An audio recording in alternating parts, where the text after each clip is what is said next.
Well, thank you. Well, thanks for the invitation. It's very nice to be back here for many years. So what I'm going to talk about today is joint with Jackie Gardner.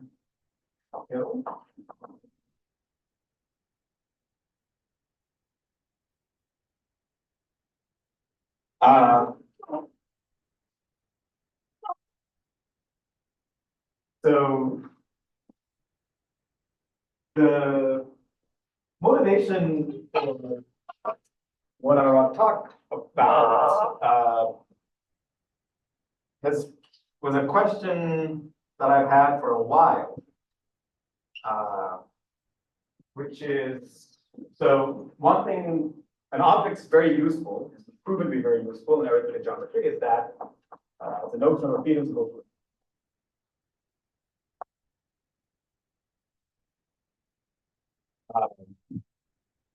And the idea is that this p-divisible group is somehow sort of a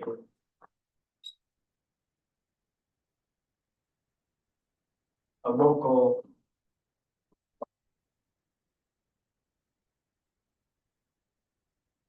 avatar of an abelian variety.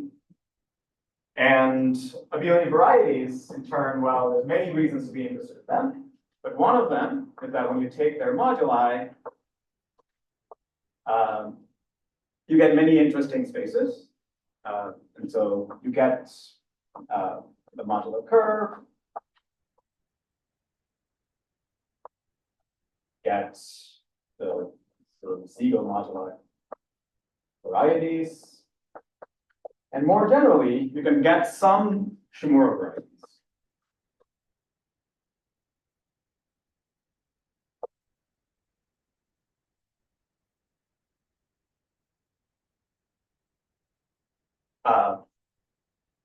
And similarly, sort of there are ways of using divisible groups to get some local moduli. I'm not going to say very much about them, but they go under the name Bhatt-Lurie spaces.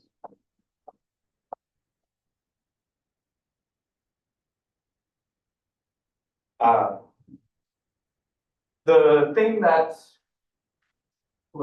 I found concerning is this sum over here that's been built. You can only access some Shimura varieties using abelian varieties. And in some sense, you can only access some Bhatt-Lurie spaces, which should exist, using divisible groups.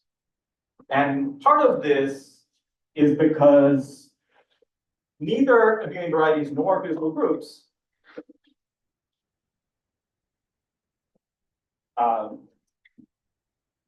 form tensor categories. So, for instance, you can ask a very natural question, which is like, what does it mean?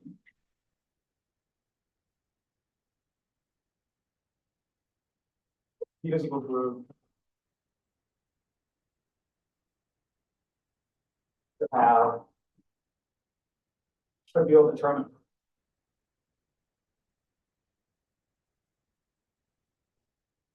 So this would be some kind of reduction of structure, you would think, from something like a GLN object to something like an SLN object. And there's no clear answer to this. Any answer that you give will usually involve translating from divisible groups to some category that's more linear algebraic in nature. And that is already kind of happens when you're talking about abelian varieties. An abelian variety over at least with the complex numbers is determined by its Hodge structure as a polarized Hodge structure. And then that is now part of some tensor category that you can apply various constructions to, including something like a determinant.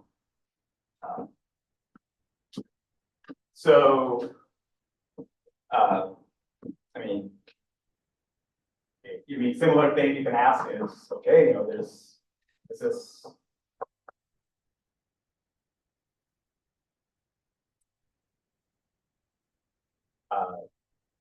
this will become clearer as I give my talk. But as I said, you kind of want to think of the p-divisible group as being some analog of some kind of object with GLN structure. And this is some kind of reductional structure to an SLN structure. But you can also look at this map and push out a p-divisible group along this adjoint representation and ask, what is that? Like, what happens?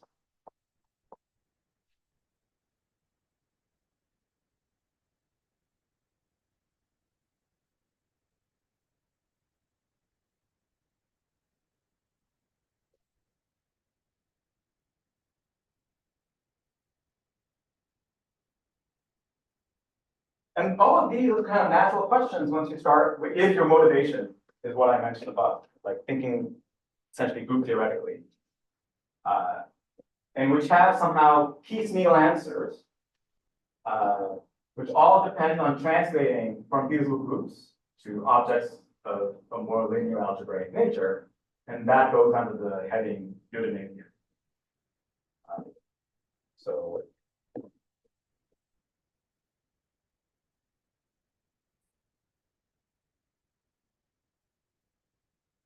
So I think there's been seminars about this in the recent past.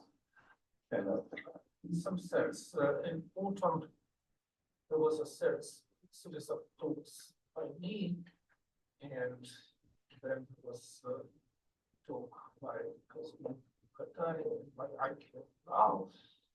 I think neither of them really discussed the theory, but it was mentioned. Okay. Okay, I mean, I'll give some brief thing here. So let's say I'm working over a perfect field, kappa, in characteristic B. In this case, I'm not exactly sure of the sort of exact history of this, but so p-divisible groups up to isogeny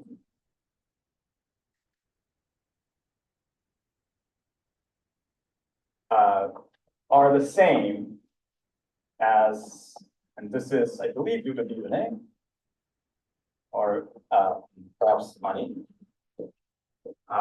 What they show is that this p-divisible groups up to isogeny can be classified by F isocrystals, which are, they are.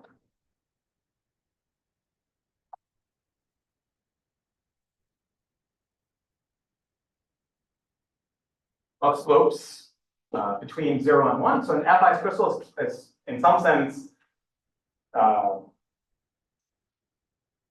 a simple object if you admit that the bit vectors are simple. But what is this? An object here is a vector, is a locally free module or a free module.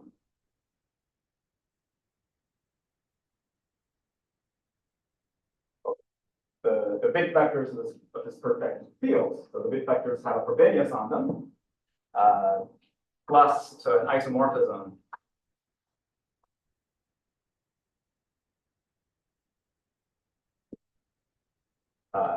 from the Frobenius twist to itself. And the slope condition is a condition on the p-adic valuations of the eigenvalues of Frobenius.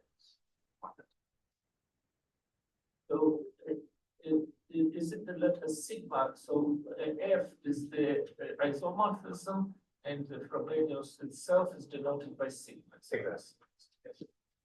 Yeah. The sigma is the Frobenius over here, and so the slopes are p-adic valuations.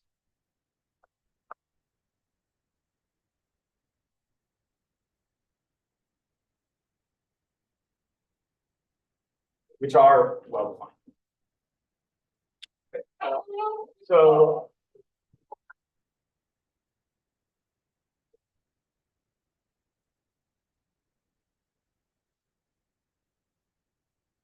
least up to isogeny, and if you're working over a perfect field, then p-divisible groups can be understood in terms of a linear algebraic object, and this linear algebraic object lives in a very nice tensor category. Okay, it's a QP linear tensor category where you just forget the condition on the slopes. Okay, and in fact, so this I'm not exactly sure. I wasn't able to fully determine from the literature. So I think so. Manin did something with p-divisible groups up to isomorphism, but as far as I could tell, the first complete proof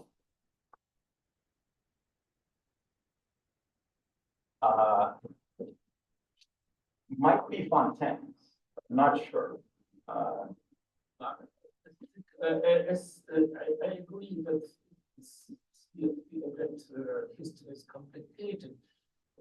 Fontaine did something important related to classical dynamic theory, but I think the main person was still Dieudonné, with the caveats that he studied formal movements rather than over perfect fluids. Yeah.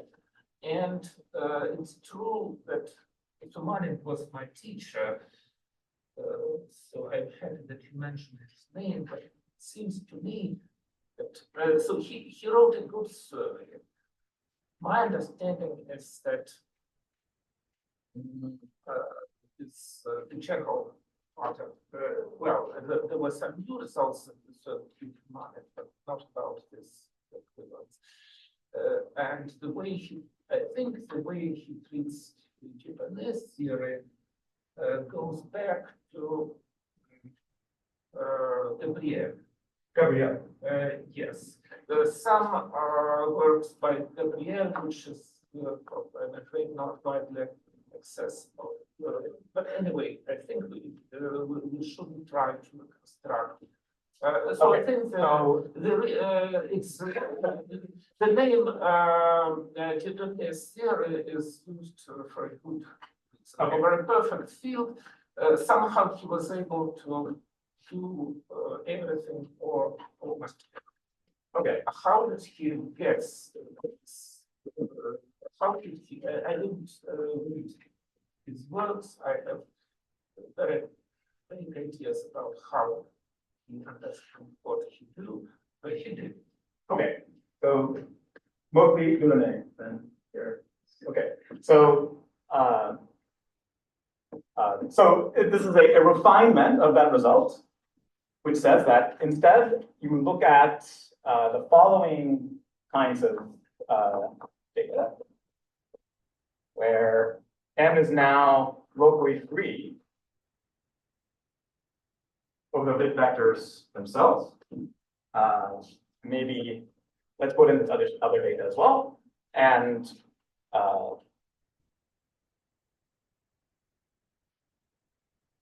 so F and B are two maps. F is just as above, and the condition is that this is given by multiplication.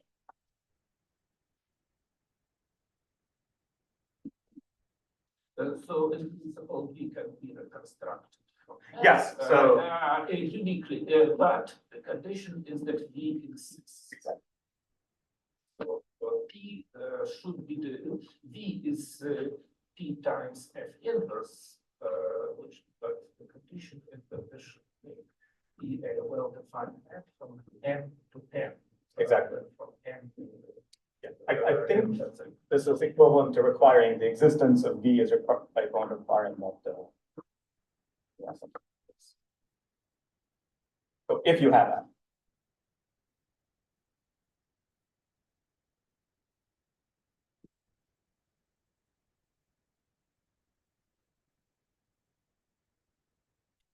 So once again, so this is, it's maybe a little bit trickier to see exactly how you make a tensor category out of this. Because this condition, FB equals P, isn't something that necessarily something that can be preserved by taking tensor products. But anyway, you can make a tensor category out of this, or at least put this inside of something that's a tensor category? Probably it's not literally possible to make it a tensor category, but it's possible in some peculiar sense. Say in some, it's not directly possible. It's not directly possible, but part of what I'm going to do is explain a different way of writing this down, where it will be part of the tensor. Okay, so you can kind of use this sort of story to maybe try to make sense of, let's say, the first question. For example, you could take the determinant of this module and ask that it be generated by a Frobenius invariant basis element. And that would give you some kind of notion of this, which very much leaves the world of feasible proofs.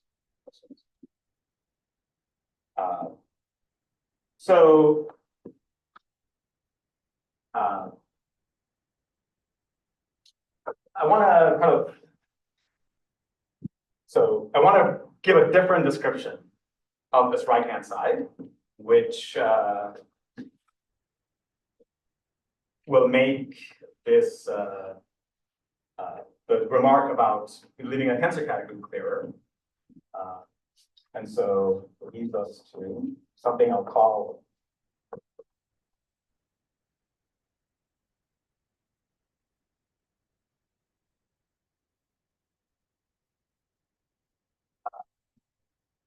F-gauge interpretation of the right-hand side. So I'll give a couple of different ways of writing down what I will think of as being an F-gauge. So the first is going to be the following data. It's going to be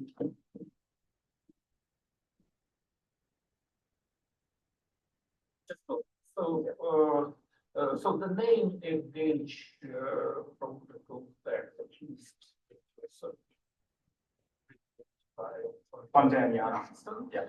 And then after the arithmetic theory appeared, then we have this notion, we got this notion in a more general setting, and probably at least one of the definitions is given in Bhatt's lectures on F-gauges, which are available on this page. But here I'm going to give it like a very pedestrian. Yes, but is it true that your notion will be equivalent to the one used in class? Yes. In some, under some assumptions, for instance, if you have a perfect view, then you don't need arithmetic theory, and then for the answer is clear. Yes. But in algebraic, you need yes. Or at least crystalline. Yeah. A crystalline yes. I would say, I mean, so just as I think the main sort of refinement of the prismatic theory, the crystalline theory in characteristic P is somehow making clear where Frobenius comes from.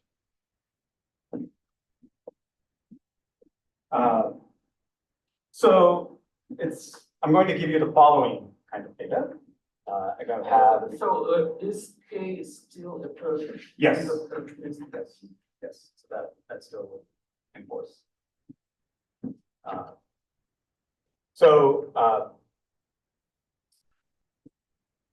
going to give you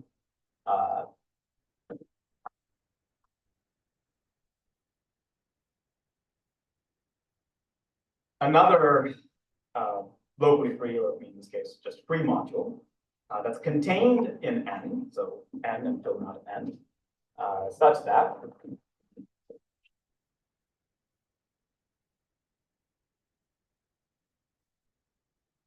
this quotient is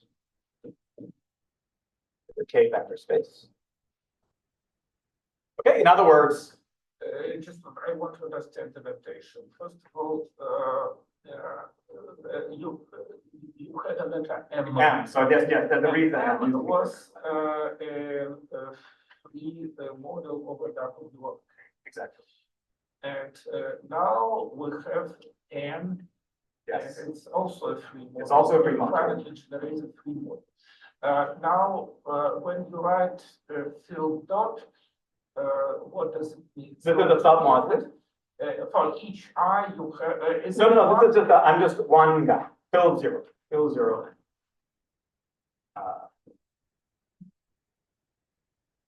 Just field zero. So field probably refers to some filtration. Yes. But is n itself part of this filtration?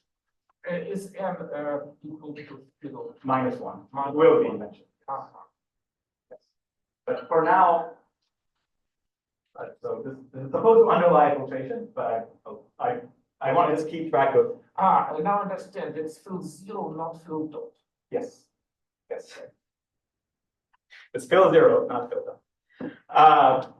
Okay. So so these two conditions plus one other condition, which is that there is an isomorphism, which I'm going to call C from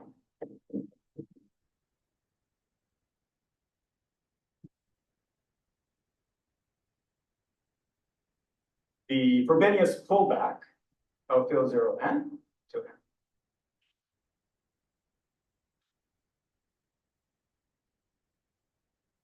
Okay. I claim that this data is equivalent to this. Okay. So And yes, you have the condition that the quotient of n by field zero is a vector space, which really means that it's killed by p. Exactly. And in other words, the condition is that this field zero contains p. Exactly. No. So, okay, what is translation? If I have an MFD, okay, I'm going to give you a tuple like this. How's it going to go? It's going to go, so I'm going to take n to be the Frobenius pullback of m, because we're going to be n. And I'm going to take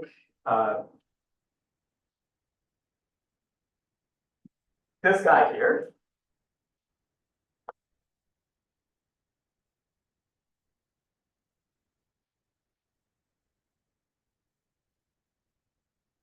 To be equal to field naught of n. And this C is going to be the tautological isomorphism. So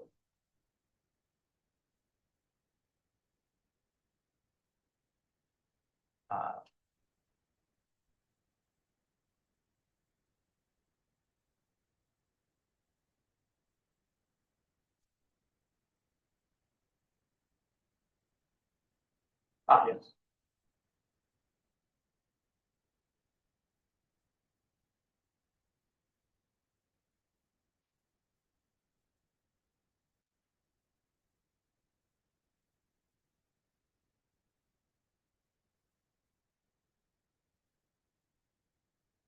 Okay, and you can check that this is an invertible process. Just pause. So I think the rough idea is very simple here. So we have a semi-linear map F, a semi-linear map F from M to M, which is not an isomorphism. Yes.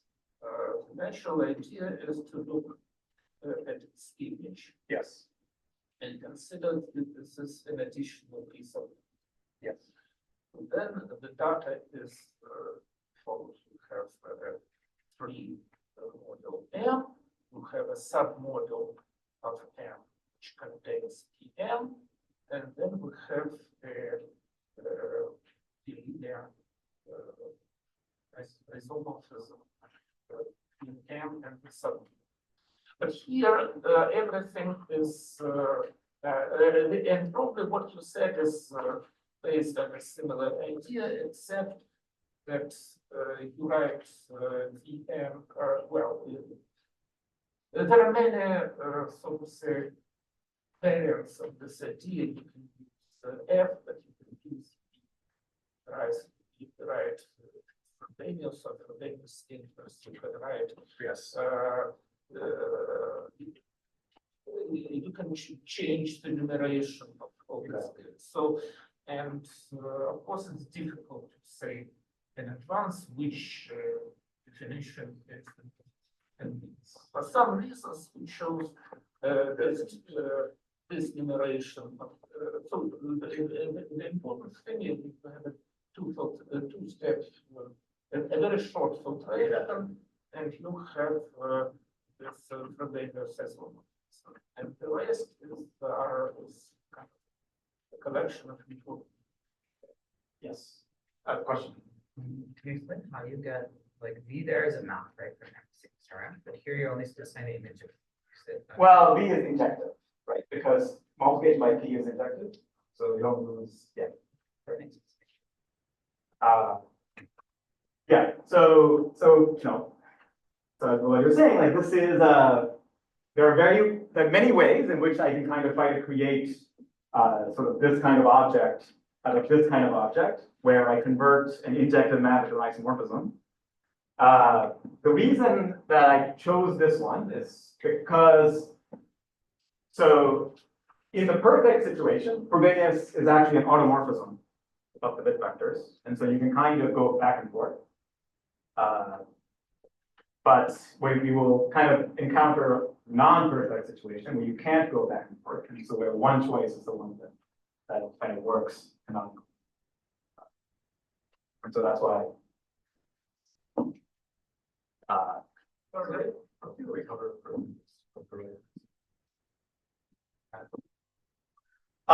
So you have this isomorphism here, right? And so this is just slide.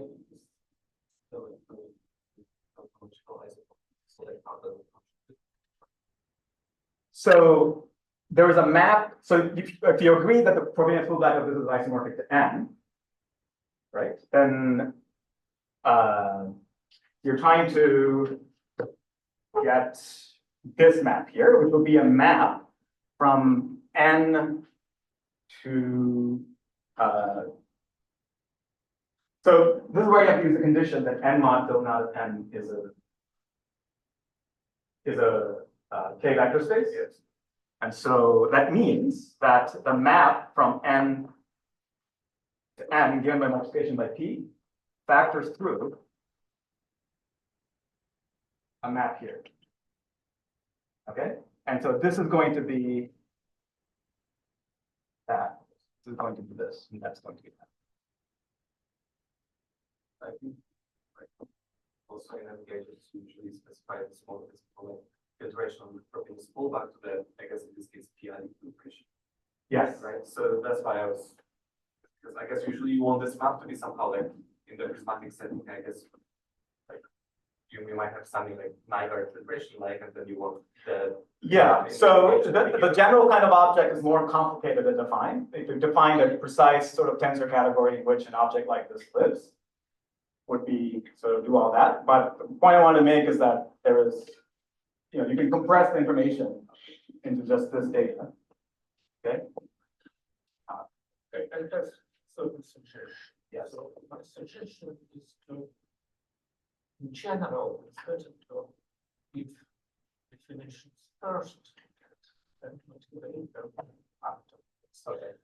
So, for instance, I understand that this was a motivation because the whole point of the notion of gauge and gauge already Johnson is the main point is that you allow long filtration. Yes.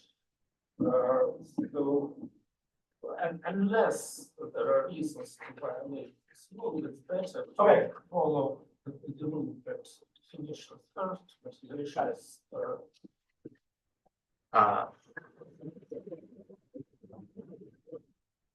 Okay. So following that rule, let me just tell you what a general FK is.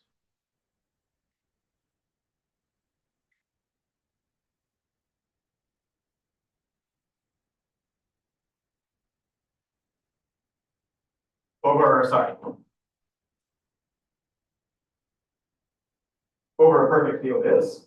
So it's going to be the main object you consider is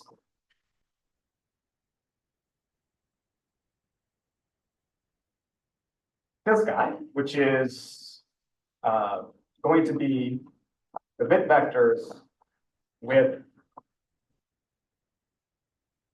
the p-adic filtration.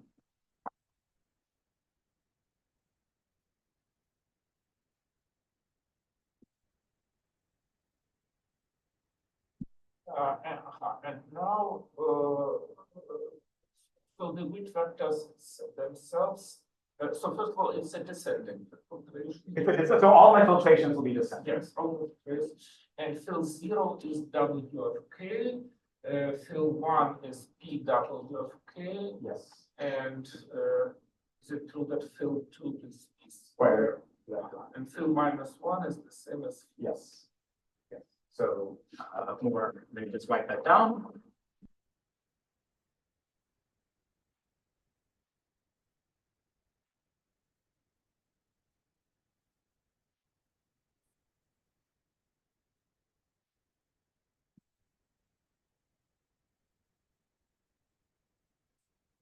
So what we're going to do is we're going to look at, so this, the Frobenius on W of K extends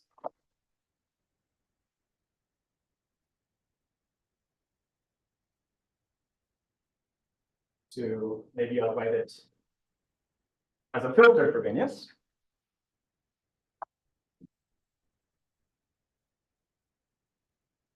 There.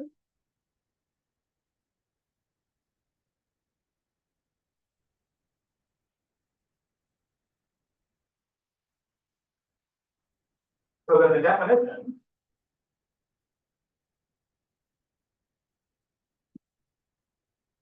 of an F gauge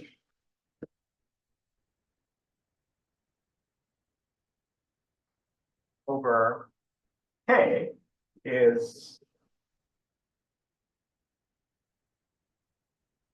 pair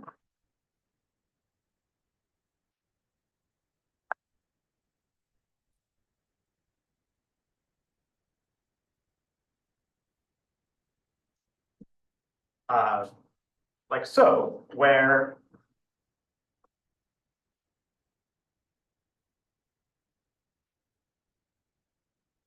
this guy here is a filtered module.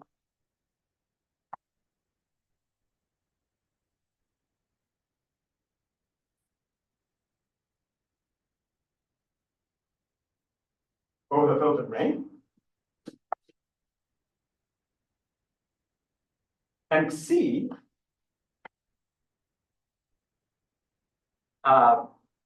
is going to be an isomorphism. So let me actually go up here.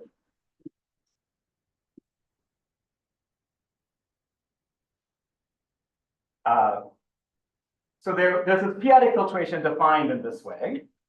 But if you have a filtration like this, given by just a multiplication by some element, then you can actually extend it on both sides.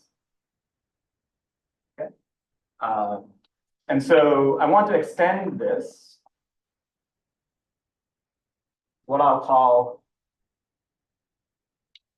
the plus minus or two-sided p-adic filtration, where the two-sided p-adic filtration is just going to be given by this formula for all I.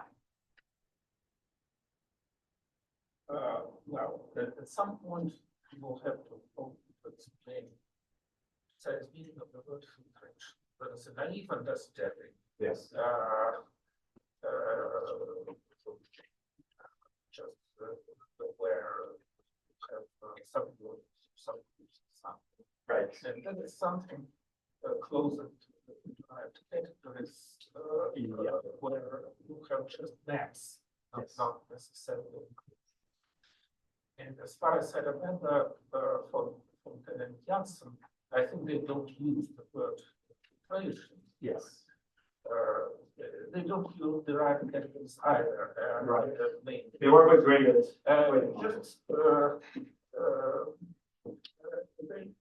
They use the, if you wish, there is something called arbitrary string that will pass from filtration to a grade. Yes. And strictly speaking, when you talk about filtration, you probably are talking about grade options with a pair of. Yes. So my guess is correct. So the word filtration, and because if you don't use this approach, then it's hard to understand what is. And if you literally consider the intersections of all the I. Yes. Okay, let's. Yes. Probably this is not what you. I mean, so this is So instead of saying that this is filtration on duplicate, we just say filtered object or like all elements are duplicate. sure, all the maps are multiplication. Multiplication by right. But I'll explain, so I'll write down something, and then so that will have very concrete meaning, and I'll just say what that meaning is. It'll be true without understanding what this is. Okay, so you will so you are saying that this makes sense of the infinite plus the infinite and minus. Yes. Yes. So what I want to say, so this diagonal map here, give it a name. Anyway, so I have a filtered module over here. I can base change along the plus minus version of this. I'm going to write down exactly what I mean by this.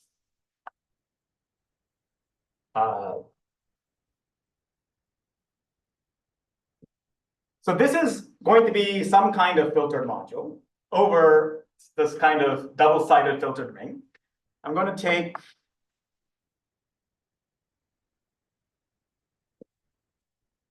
the 0-degree part of it, and I want this C to be an isomorphism of modules back down to M. So to be, sorry, apologize for this. I want to change modules to N to be compatible with this. Okay, I wrote this in this kind of elaborate way. And that's because this is a definition that works for a general module here. All right. But if I take this to be a filtered vector bundle, okay, then so this is a remark.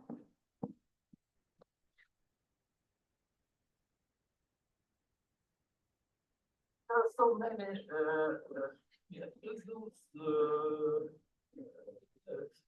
this denotation filled 3 times in the same order. Yes. So what I mean is there a way? It's very difficult to read this formula. What is it? so this is the filtered module N. I base change along this filtered map. Yes. Now this is a filtered module again. Yes. I take its fill 0. Okay.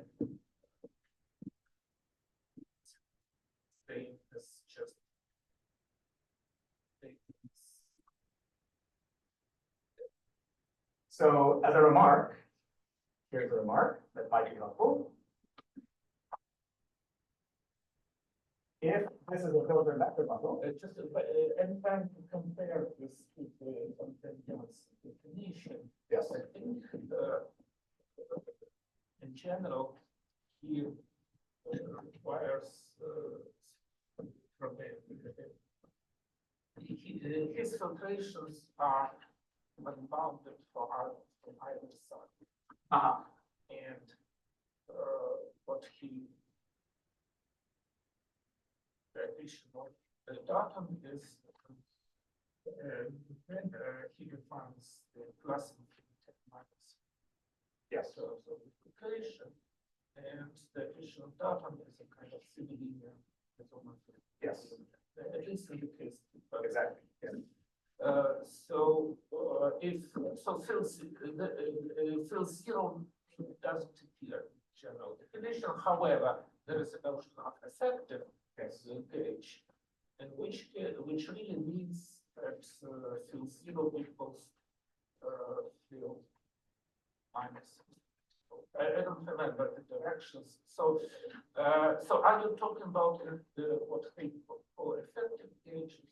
No, No. no. So this is the general definition. Why does fill zero appear? If you tell me, I have to believe you, but it's. So let me write down a formula for the left-hand side there. Yes, sorry. Yes. So isn't like the maybe more which are across the preparation of perfect fullback and map from the perfect fullback to let's say this p-adic. Yes. But now you just get rid of the p-adic filtration on the target by making the Frobenius fullback itself into a filtered Frobenius fullback, right? Because like the tensor by Yeah. the these vectors k, but with this positive negative filtration, so then you consider this tensor product as the tensor product of the filtered objects, and then you can get rid of the Yeah. on the end itself, right? Right. So if this is a filtered vector bundle, I don't.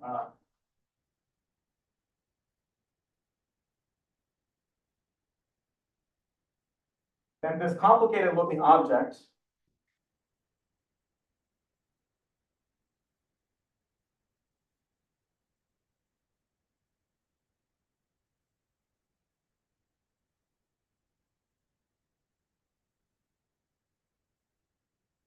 is just a direct sum over integers here of this.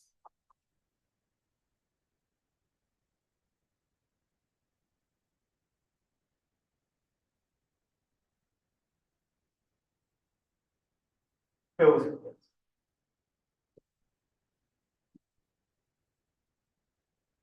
It's not direct sum. It's a sum. It's a sum.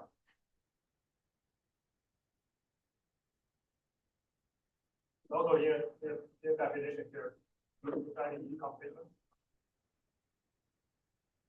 Or just any super complex. I think we get p-complete to follow that definition. So to recover an F gauge in general, it would have to be, well, I guess derived.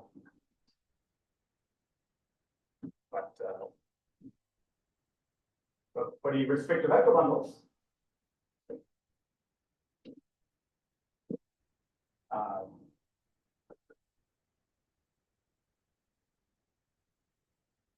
so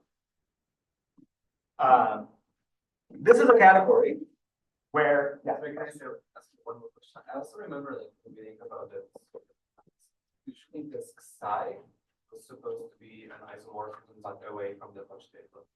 So then shouldn't want like this psi to be an isomorphism. No. So that would be, you see, if you take this and you invert p, then you just get the Frobenius fullback of n with p inverted. And so it would be an isomorphism from the Frobenius fullback of n with p inverted to n with p inverted.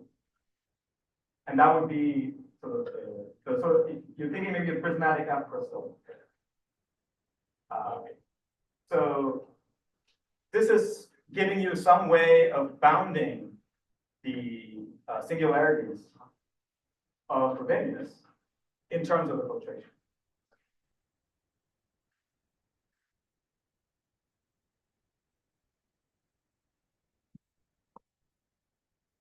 Okay. So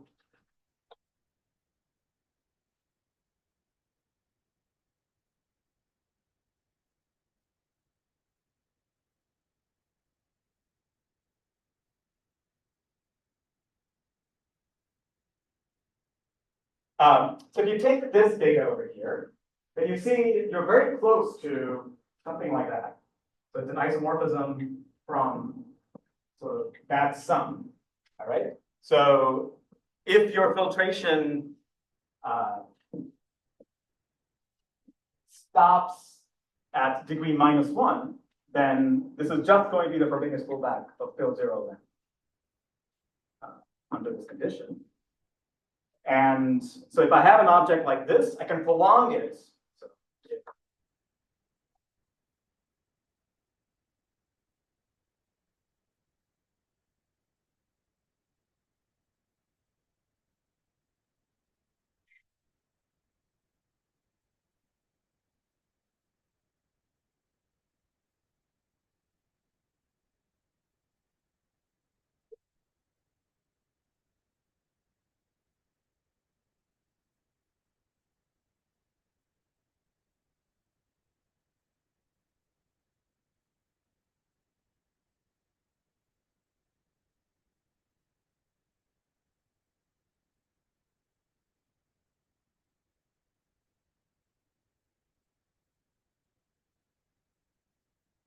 such that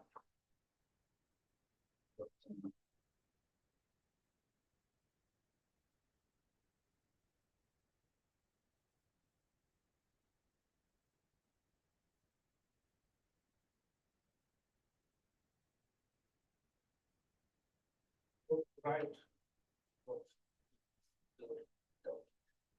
yes. So,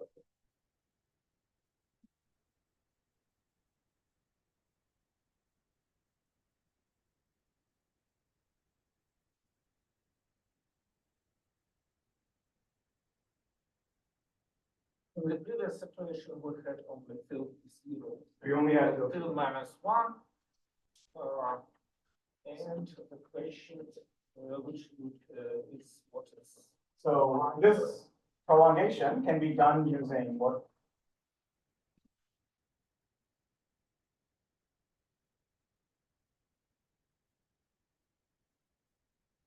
Using, I think, what are called sort of normal decompositions. But so what you do is you decompose n into a direct sum of two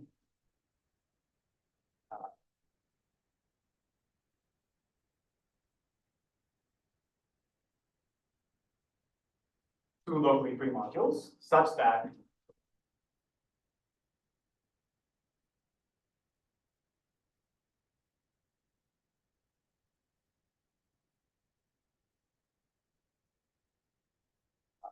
you have this kind of equality, and then we set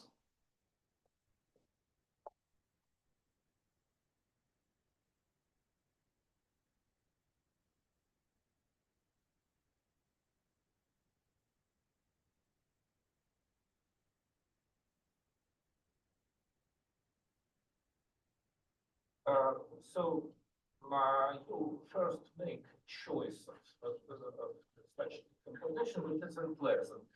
but it's independent of the choice. The gain is that you get a simple form. And is this true for I greater than something or I greater.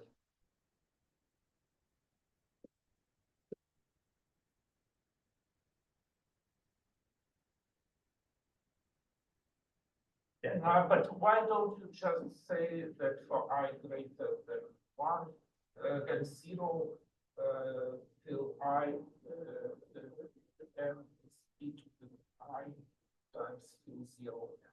It's not. But Is it, oh, I see what you mean. Yeah, yeah, okay. Yeah. so there is no need to.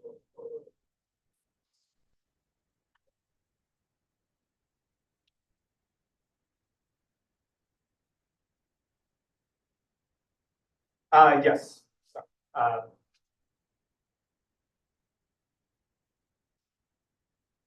mean, I think the reason I present this way, this is the presentation you find in the general situation of Lao.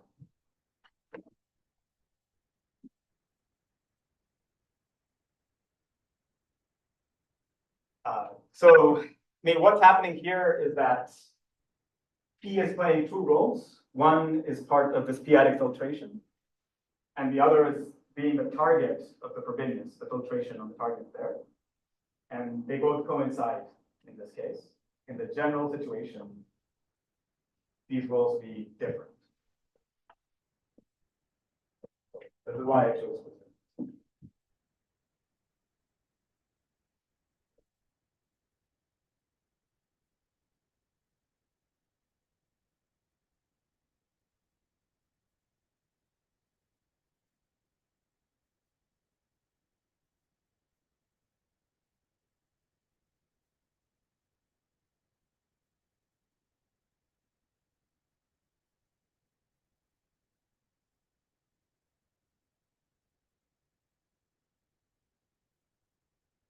Okay.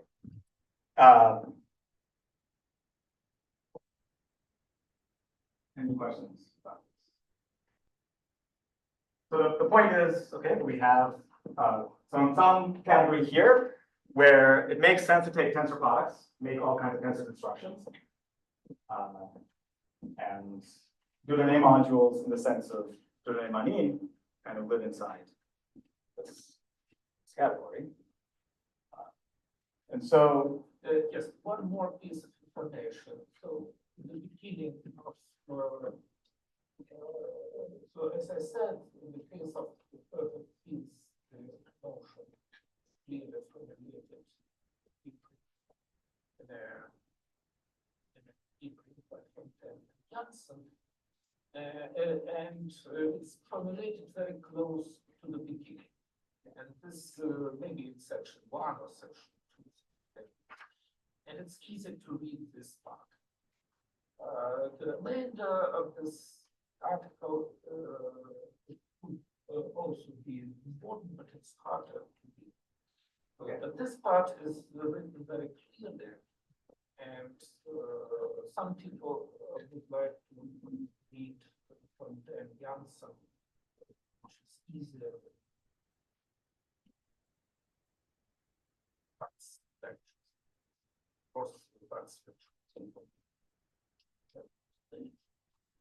But if somebody wants to start, the other thing has to look begin.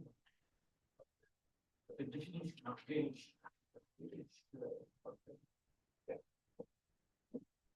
okay. So I'll move on and talk about so p-divisible groups and F gauges in general.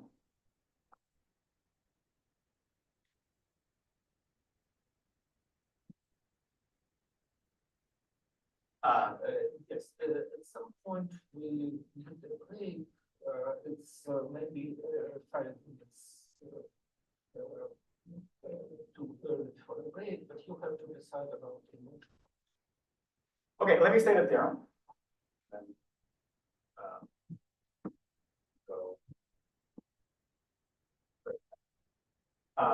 so, I mean, the thing about this formulation is not only does it give you a tensor category in which Dieudonné modules live, but because of recent work of people in this room and also Bhatt-Lurie, there is a generalization of the notion of an F gauge to an arbitrary p-adic form of base, which specializes to this sort of somewhat concrete thing in the case of perfect cubes.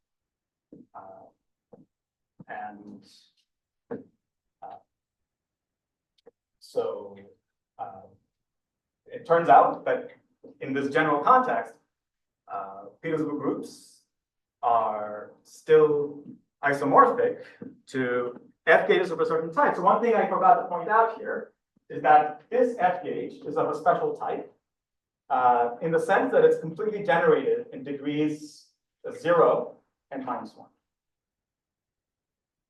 Okay. And so, I mean, there's a story of convention here, but so what this gives me is sort of an F gauge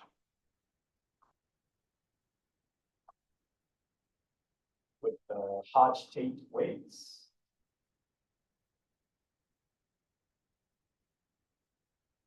0 and 1. So there's a sign convention, but so the theorem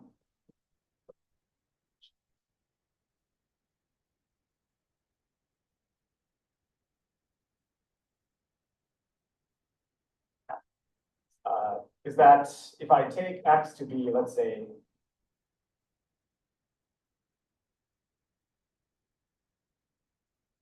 in a formal scheme that's formally a finite type over B, then there's a bunch of categories.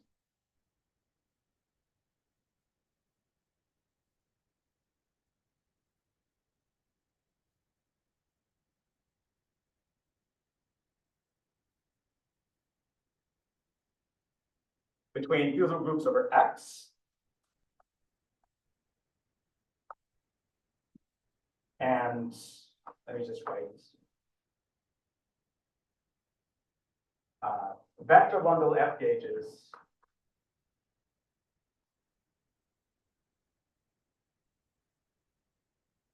over X of Plot state weights.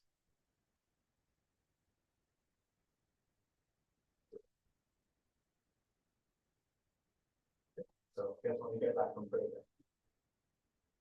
Get into the story of this right hand side. Maybe should also. Oh, sorry, yeah. So I should say something about sort of the maybe intellectual history of this. I don't know. So when X is the spectrum of a perfect field, then the story, like the one that I talked about for perfect fields, extends almost verbatim. You just have to replace free modules with locally free ones everywhere. And then in that case, well, I mean, I can say all this when we get back from break. This is due to Gauber and Lau. And this when X is what's called quasi-symptomic, then this is a theorem of Anschutz and Lebras, recent, but goes back like 2019. And you can reinterpret various classification theorems for beautiful groups that are known due to de Jong and de Jong's collaborators in terms of the thing on the right-hand side. So, I mean, the main thing here that's new is that it works for an arbitrary formal scheme, at least a finite type formula. Yes. P-divisible groups are also called absolute groups, and one of the reasons why synonym is that there is also a notion of truncated absolute group, or which say ATN. Yes. And my understanding is that there is a parallel theorem for ETN. I'm not sure that Anschutz and Lebras proved the truncated version, but you Yes. proved the truncated version itself, and working with an truncated version is at least psychologically useful for people like me, because ETN groups form a stack of finite time. Yes. While the infinity groups, of course, the stack of infinity groups project the limit of the stacks of. So some things become easier when you pass to the limit and it's infinity, but other things become more difficult or at least strange. So Yeah. So anyway, it's very good news that you are able to beat the truncate conversion. Yes, and it's actually crucial that we are able to do that because we use the geometry. So in the truncated version, everything is finite time, and so makes things at least psychological probably also necessary.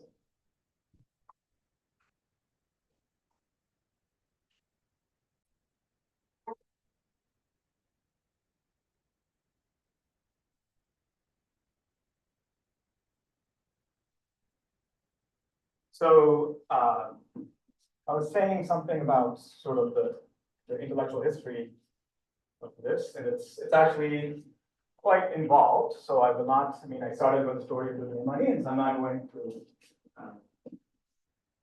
say every possible thing here, but I should note the following things. So when x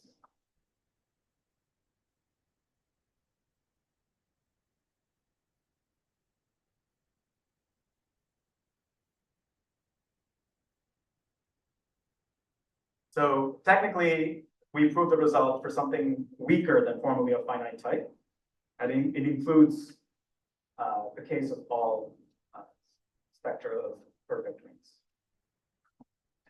So if you have R perfect characteristic P, this is due to suitably reformulated essentially in the way that I explained here. This is due to Gabor.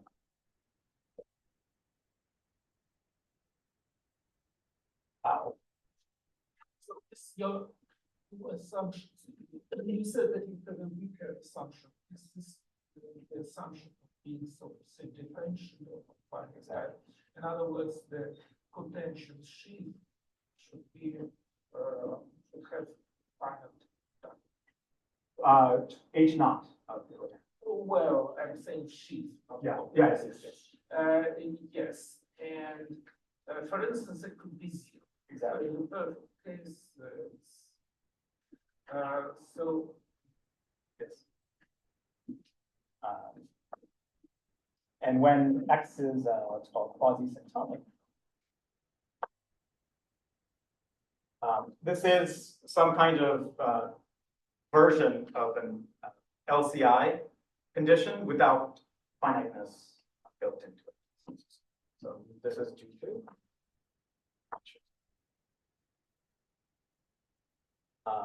And then this was maybe like something like 2019, but more recently there is an approach to this by Mondal.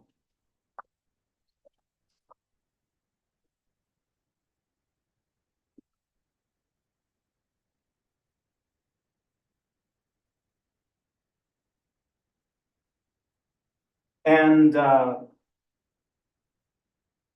I should also note that maybe somewhat in between these two cases is the case of perfectoid rings, integral perfectoid rings, and that is maybe due to Schulze and Weinstein, which plays a role in the proofs here. So one remark I should make here is that, so in all these equivalences, if these equivalences proceed,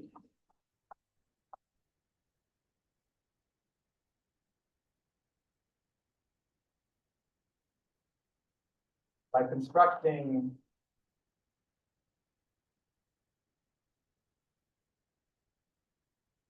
Brunet functor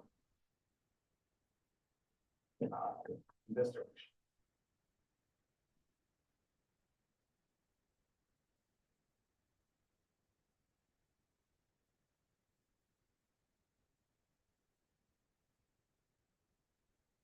yeah, but you construct the function, but you don't make function to the opposite direction, which was one of the notes. Yes.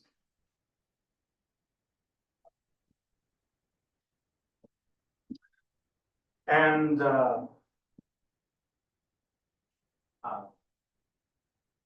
to prove sort of the equivalence categories, they are almost all of them reduce to some kind of perfect or perfectoid case. But so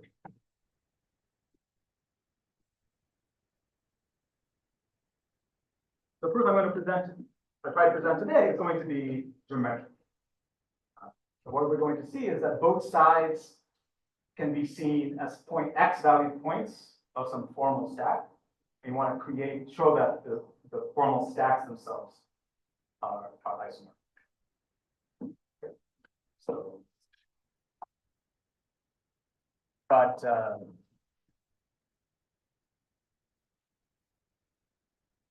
to do this correctly, we need to work with, as what I was saying earlier, with n truncated versions of these objects.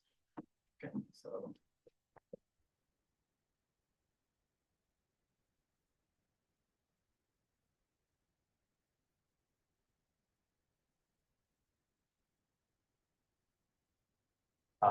N truncated p-divisible groups also. Problem simpler BTN. It's shorter and to tell the truth, it's n truncated, but that cannot be p-divisible in the literal sense. I agree, but So- you find this terminology in the. So of course, let us call them BTN. Yes. But BT stands for Varsity test. Okay, so a BTN, I think it's is a finite flat group scheme.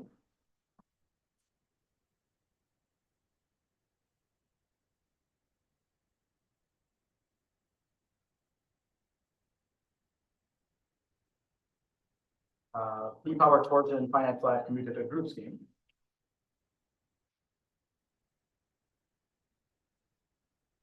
G, such that, well, two conditions. First, that G is flat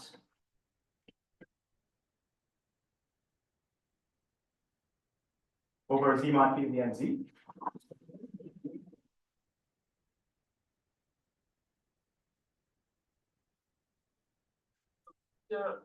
This means that G is a scheme of flat modules over Z on P to the N. It's not. No, yeah, sorry, yes, not flat as a scheme, Yes, but rather flat as a Z mod P. A scheme of flat modules.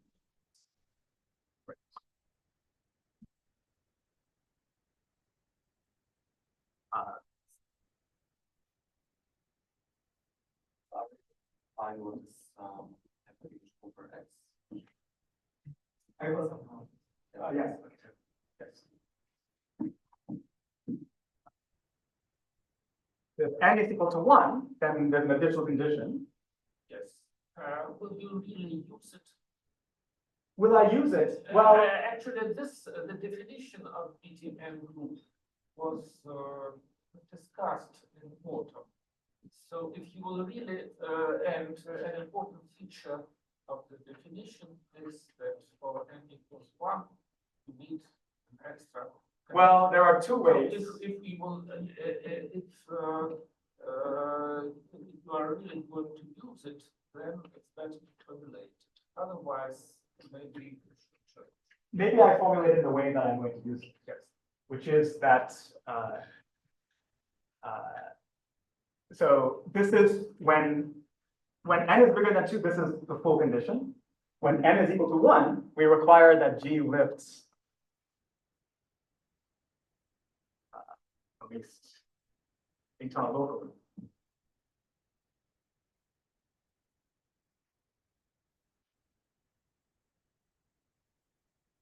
The sense that, yes. So actually, in autumn, I introduced Grothendieck's definition, which was an explicit requirement for notice that condition 1 is empty. N is equal to 1. But there is another condition.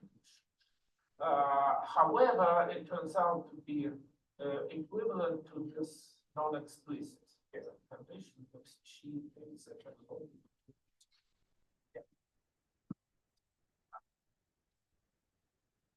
Then there's a theorem of Grothendieck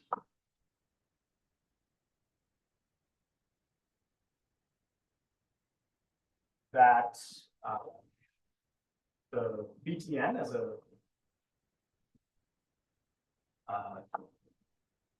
is represented by a smooth So all my stacks are going to be p-adic formal stacks. So it's going to be represented by a smooth p-adic formal stack. All that means is that when I restrict to p to the n portion, rings scaled by p to the n, then it's an honest smooth Artin stack. So by smooth p-adic Artin stack.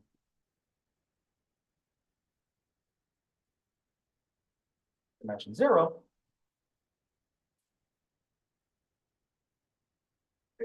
Say more.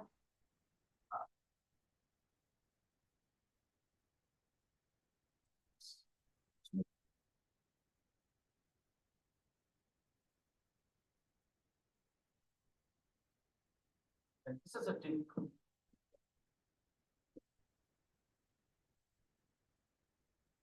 I think like maybe like Akil has some ideas of giving a proof of this, maybe using. Yeah. So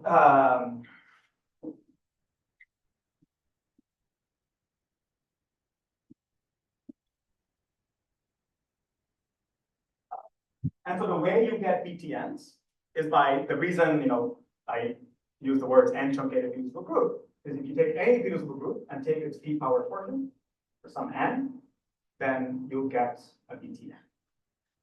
Okay? And this result of Grothendieck tells you that every BTN is the p power torsion of some divisible group. Right? Locally. Well, yeah. Let's say let's say we're over a field for a perfect field. Yeah. So did you mention what the base of PTN? Yes, but that was deliberate. But any sort of, let's say, a p-adic form. And also when I say it's smooth p-adic step, what the base again? Over ZP. Over Yes, ZP. actually, in this theorem, you don't have to consider it's almost that the notion of BTN makes sense for any. Yes. Over any. However, there are some generalizations of BTN that are also problematic. Anyway, the nature of your theorem is that it's about the p-adics. So for us, everything is p-adic. In other words, this means that all our test rings are or maybe for some people they're or another way to say is that the p-adic formal scheme is just a compatible collection of schemes over a simple p to the n, and same for steps. So in particular, this smoothness is T-complete. It's p complete. It's not algebraic. I mean, it's smooth in whatever sense of smoothness makes sense for p-adic forms. Yeah, but Well, we think of these stacks as a collection of stacks over the p to the n, and then you have honest schemes of stacks of Artin stacks of finite type. right. Then there's no question about what's But still, there is a question about algebraic. And algebraic, well, here, for our purposes, algebraic means that it becomes algebraic after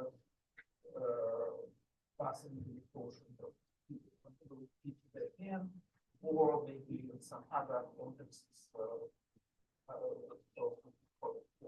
something else. However, there is a legitimate question of that. Well, for usual BTNs, we know that they form as an Artin step of it's not necessary to pass the people. However, in my paper, in my print, I defined certain the relatives of the steps PTN, PTN G. They are defined only here. It's legitimate to ask whether these p-adic formal pairs can be optimized to algebraic, let's say progressive. I don't know. But for the purposes of this talk, we have, so to say, we forget about the existence of the image. We work on each time over some power as far as time. Exactly. Yeah. So by this topology to BT2, you mean that it's the p-toric? Exactly. Yes. So yeah, so there is this map here is the one that takes G.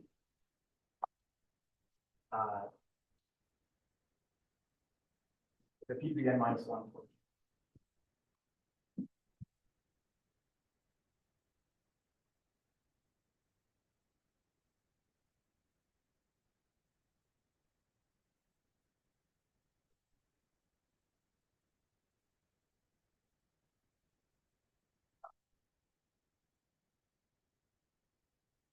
So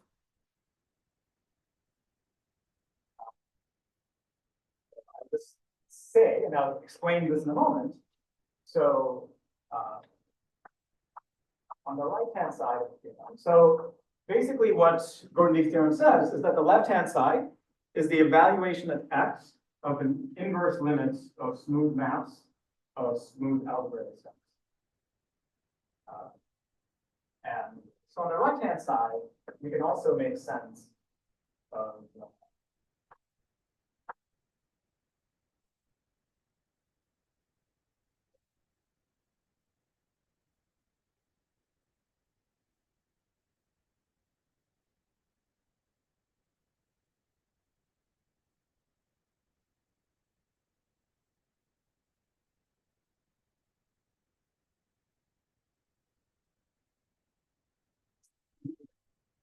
as an inverse limit when you write the following way.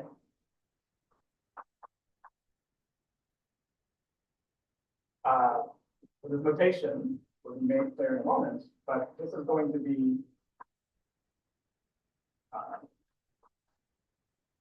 vector bundles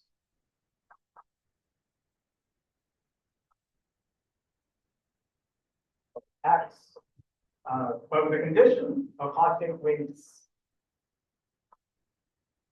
0, 1, and level.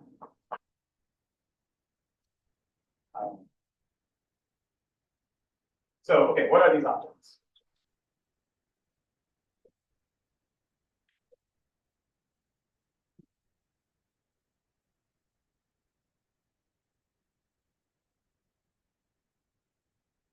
What is the right-hand side?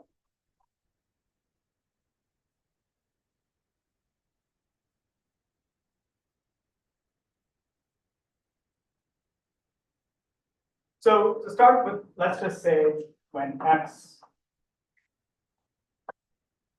is a perfect field, so the thing we're already looking at, right? Then we take the same tuple that we had before.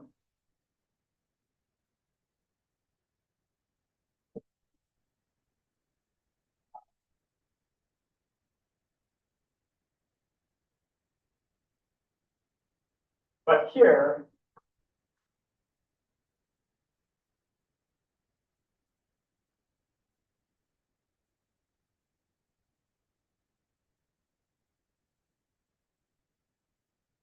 we require these guys to be locally free over the truncated.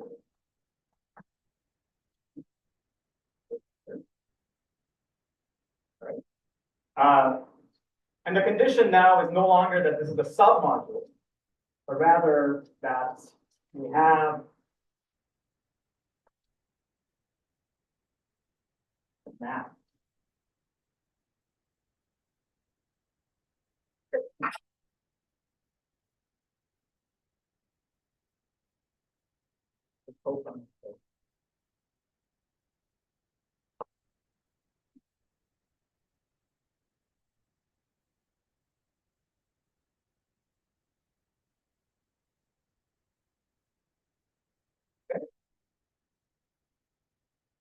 And in the limits, these will give you the objects that we had before. Exactly. Refer to the vector bundle. Especially for instance, one.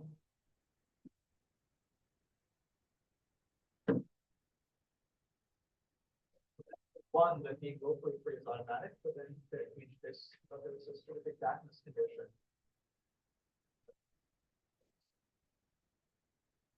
Well, maybe I'm requiring bigger than 2. For the in the limit, this is basically like.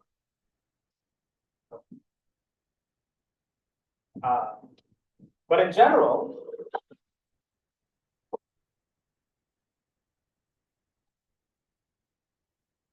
Sorry, just to make sure. Your vector bundle is not filtered today locally.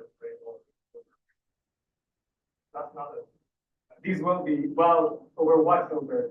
I mean, here you can take the truncated mega filter. Yeah, I mean, so here you'd be taking the p-adic filtration on this guy, but the p-adic filtration is not given by submodules. Yeah. And So your filtration is not taking from minus infinity to then only. so if you phrase it correctly, then yes, you have to consider this with the p-adic filtration, but define correctly. And then the definition goes through this. Basically the same exact definition we have. I just make sure this filtration is really include all the part of filtration not equal to the or not equal to the class, only the first. No. I mean, I'm not saying portion. For each UI, you look at UI mod U and class point. No. So the filter gradient you have to look at is actually this whole thing, modded out. You want to do it that way. You have to work with this filter. I mean, I guess this is the same as this, but you have to keep track of the.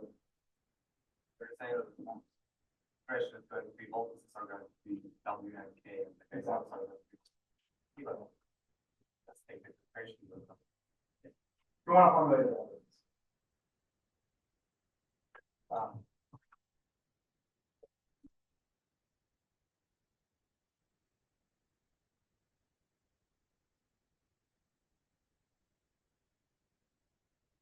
Okay, so to give the definition of gauge, now I have to take a little bit of a leap.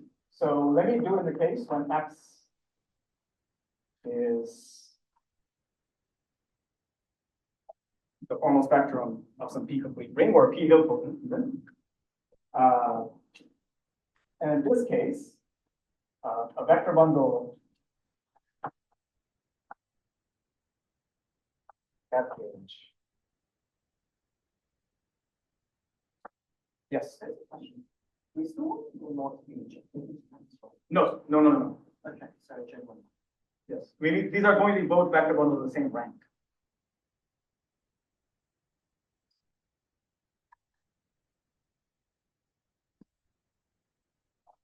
Vector bundle F gauge over X of level n is by definition going to be a vector bundle on a certain stack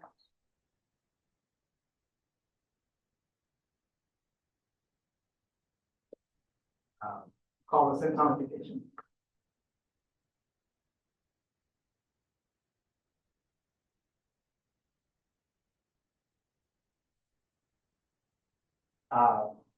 Which is in general a p-adic formal stack of some kind.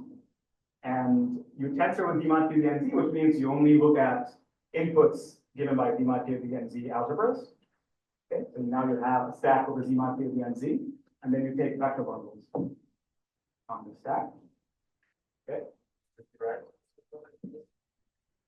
Yes, so the thing is, everything here in general is derived.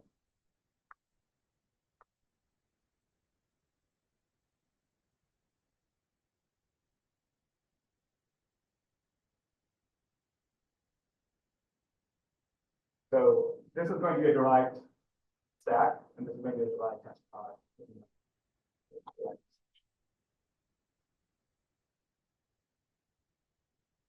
Still have you have this 0, 1. Yeah, so, yes. So this is the definition of vector bundle FGH of level n. And the 0, 1 condition is that, so this stack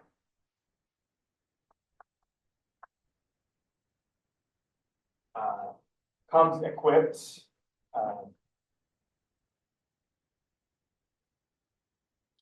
with You are you formulate it only if you're going to use it in the needle.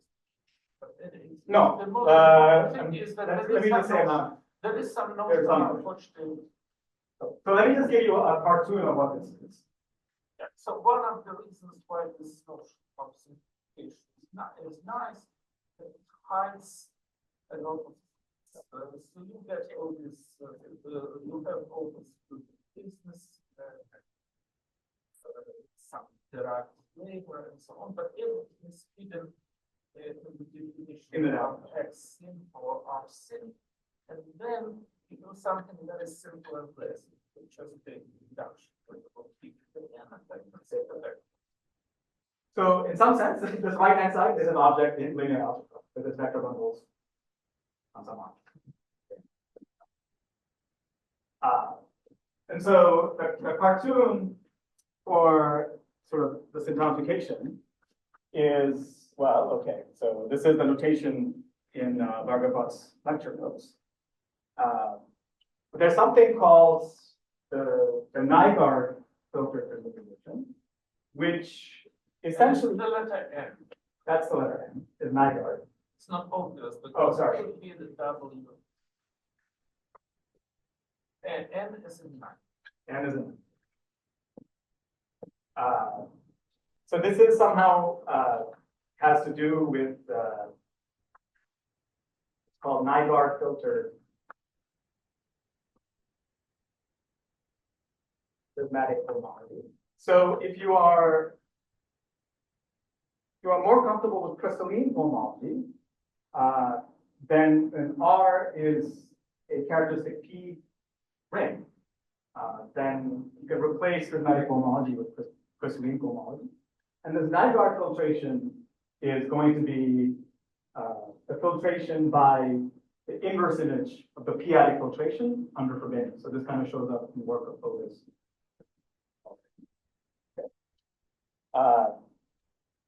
And so this is a filtered object. And what that means is that it lives over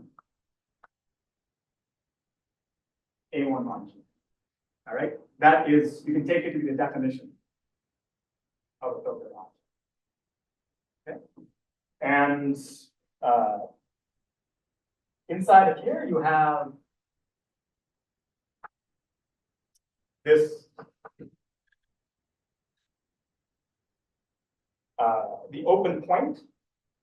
Okay, and this is what's called the Riemann embedding, and this is just given by prismatic cohomology.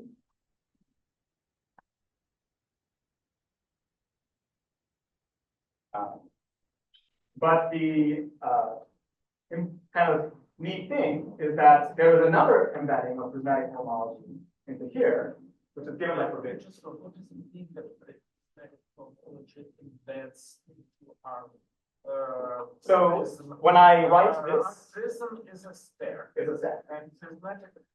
Cohomology is you can think of it as a ring in some elaborate sense. So I mean that somehow when I write this double arrow here, I mean the ring of functions in some suitable sense on this is given this. So probably you are saying that a prismatic cohomology can be interpreted as cohomology, just cohomology of structure sheet. And therefore, in this sense, so it's anyway, I wouldn't write prismatic cohomology. Okay, all I'll say is that there are two ways. This is the global sections here are quadratic homology. The global sections here are quadratic homology with its Nagler filtration. And this is just for getting the filtration. But this is Frobenius. It's the filtered Frobenius. And both these things kind of showed up in the case of a perfect field earlier. And so the symptomification is obtained by gluing together these two embeddings into. And the details are explained in the Bhatt's Spectrums, yes. So explicitly, what does it mean? It means you're getting a module over here with some kind of isomorphism between its pullbacks here and its pullbacks here. And that is what I try to write down in the case of a perfect field, which is you have a filtered module for the Nygaard filtration. You forget the filtration, but you have another way of getting a module, which is based on Frobenius. And these two should give you the same module. Okay, that's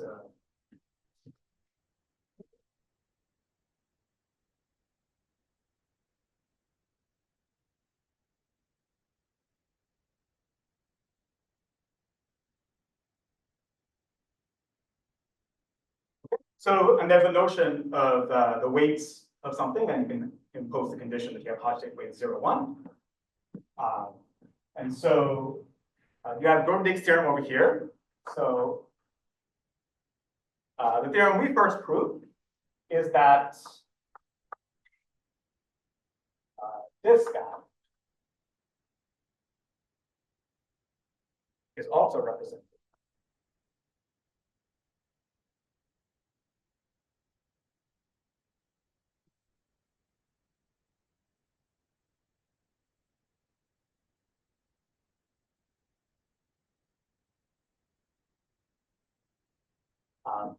And furthermore,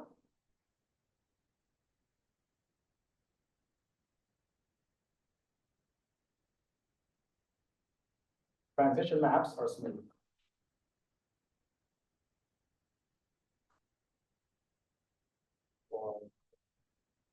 Okay, this transition map is just, you add something mod p to the end, you can reduce mod p to the end.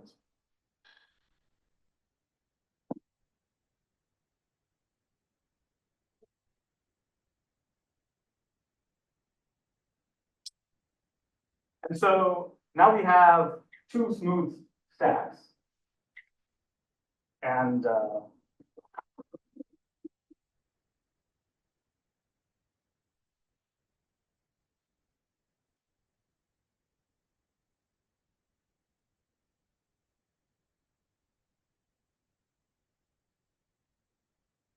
we want to know that they are isomorphic. Yes. Do you all have an extension for that? Good question. No. what was the The question? question was, do you have an extension of this to other Hodge-Dick weights? So, I mean, there's something silly you can do, which is just shift the Hodge-Dick weights around without changing the amplitude. So, okay, Well, I mean, but that's the best you can do in general. But we can talk about it.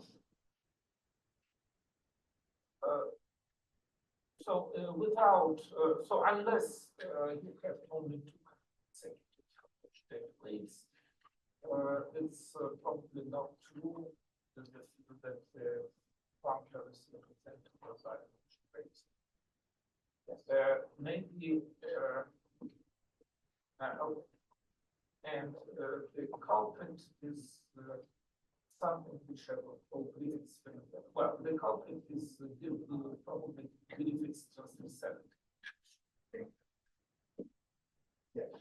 which is hidden somewhere. So if in the theory of let's say code structures,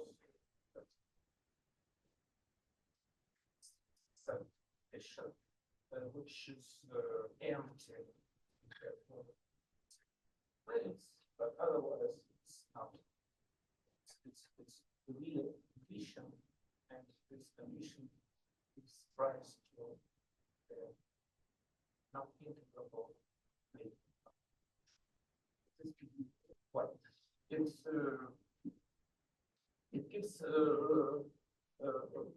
rise to non-integrable pictures explained by physics. Yes. I don't know what's the reference, but even probably this is the reason why we shouldn't expect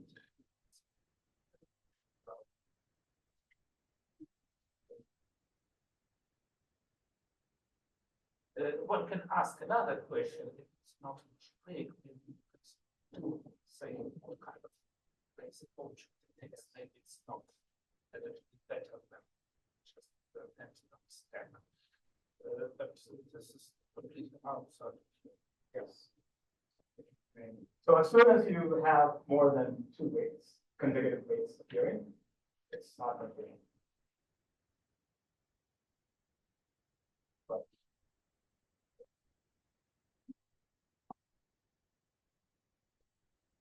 The problem, what happens is that you get, well, in the naive version of all this, what happens is, suppose you have your axis and you have some differential conditions which are impossible.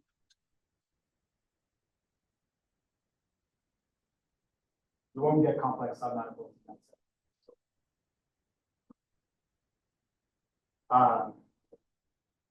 Okay, so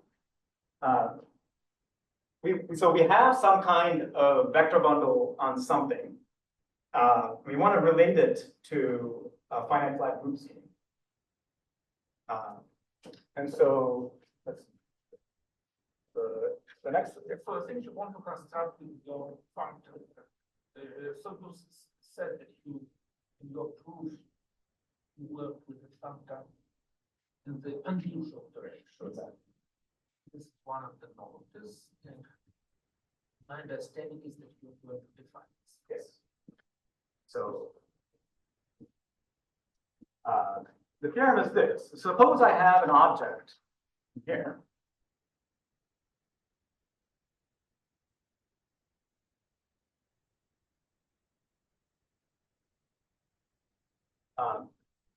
I can look at the following functor on, so again, let's assume that x is so far, it doesn't matter, you're just working locally.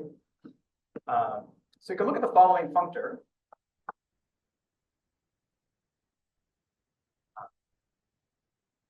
Let's see.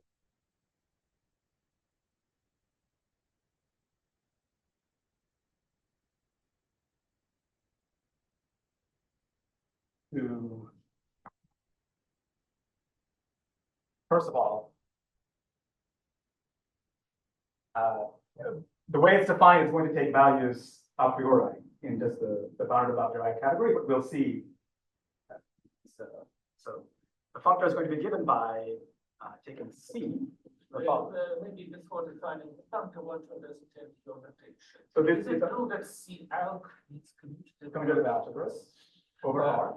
Over R, and then R is followed by a slash. What is This is just the comma category, so I want maps. So this means that you're just saying that an algebra over R is in fact a ring equipped with a homomorphism from R. And then most probably all the rings algebras are derived, secretly derived. Yes. And they are Well, I think for the definition, you don't necessarily have to take. You can just stick with classical inputs, but for the proof, it's necessary to allow. So this is going to be the following thing. So let me just write it down and explain what I mean by this. So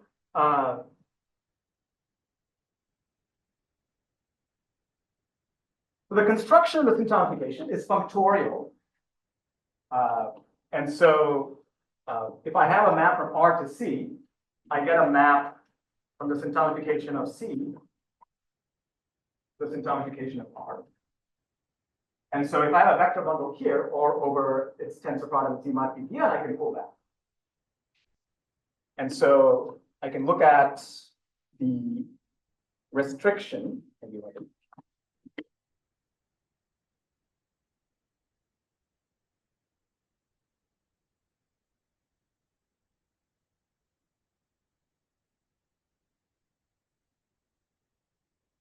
Okay, so this in general is not going to be bounded above.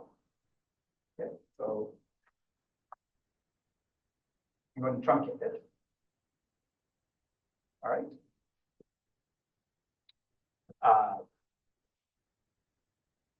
So this functor, I'm going to call it gamma sub sin of f. Okay. So the theorem is that this is represented.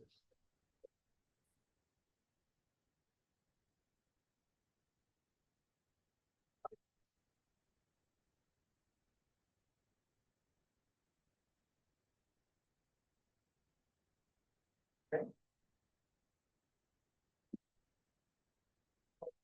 One addition of X, Sorry.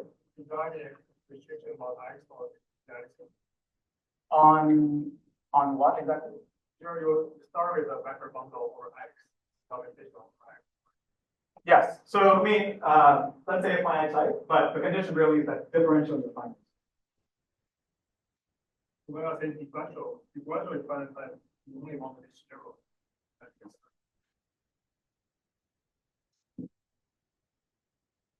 Maybe, right, so just a comment is that I think that the potential will run into some issues if, like, if you have a scheme which is a thing that has very sort of bad singularities, but also the, like it's a mega one differently generated. For example, that will help that the sort of cohomology will be unbounded in both dimensions. Like, for instance, like, it's unbounded in both dimensions.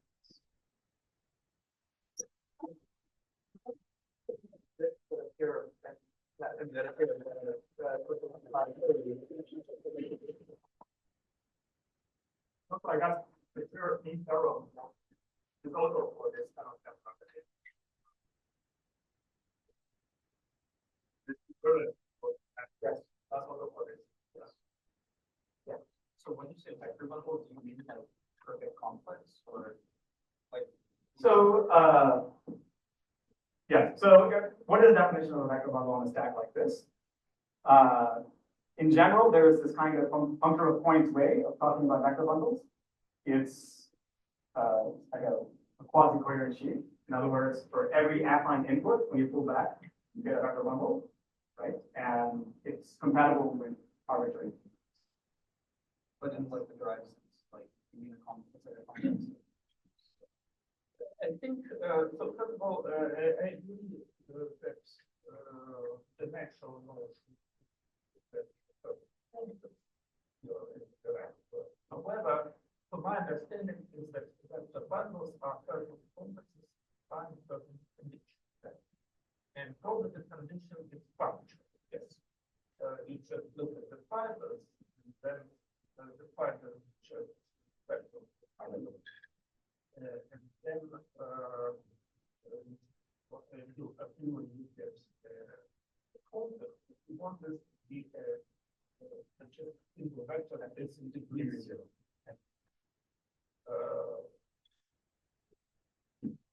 So in other words, bundle means fun.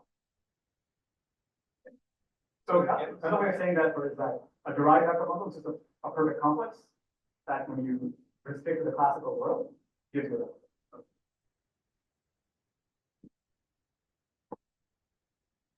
So in this case, it's like when you say gamma sin f is represented by then you mean the classical, more Classical. like it's concentrated in. Yeah. So even though it's defined in this kind of fancy way, and it kind of involves taking some cohomology of a vector bundle on something derived and so on, and then taking this like truncation. But in the end, you actually get, for classical inputs, you get classical.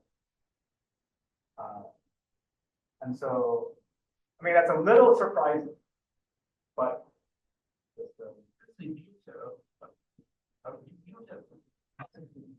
Life is no. Yeah, that's why I stick with math. So,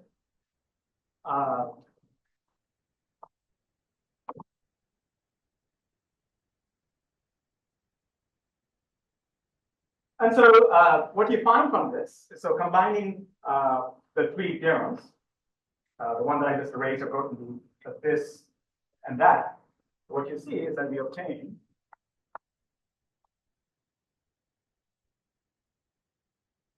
half of smooth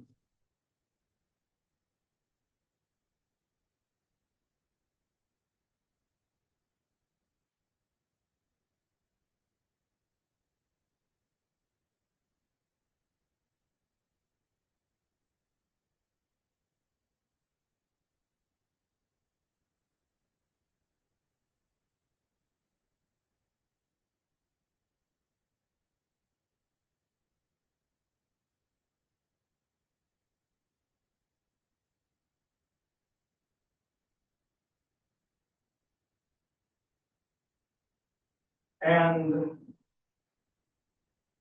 so to check that such a map is an equivalence, there's various reductions you can make now. Because these are both smooth stacks. In fact, really, for this part of the argument, you only need this guy to be a smooth stack. It's enough to check on smooth inputs that this is a bijection on smooth inputs. And when you say that's algebraic space. Yes. Well, after the reduction. This is, in fact, what fails without if you don't assume that you have only ways, then this algebraic is not only you get something not smooth, you don't get anything.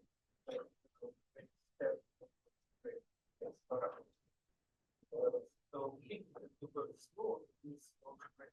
Yes. I would have a very nice relation of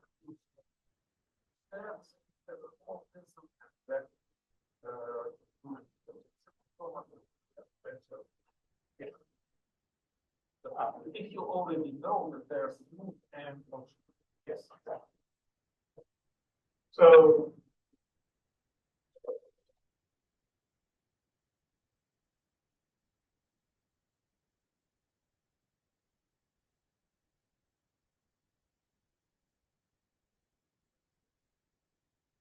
to check that this is not monotone,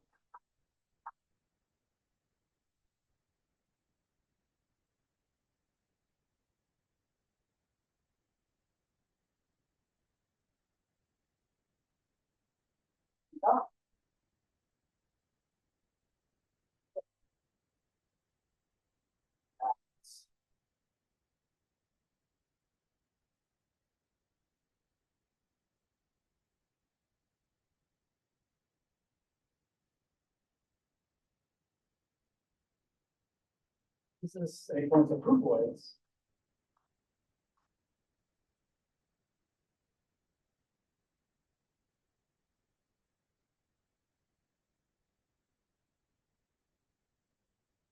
X is the spectrum of the smooth FDM.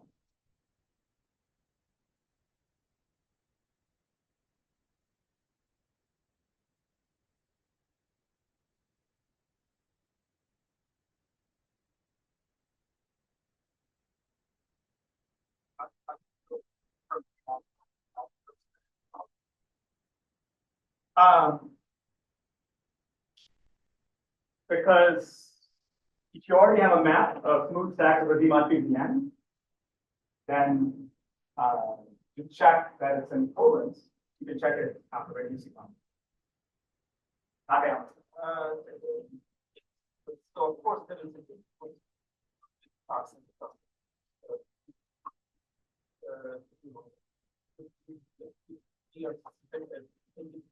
state of Yes. of space.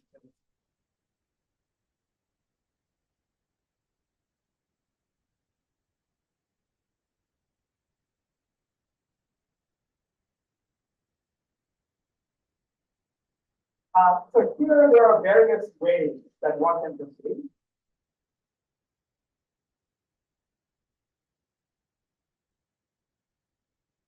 Yeah.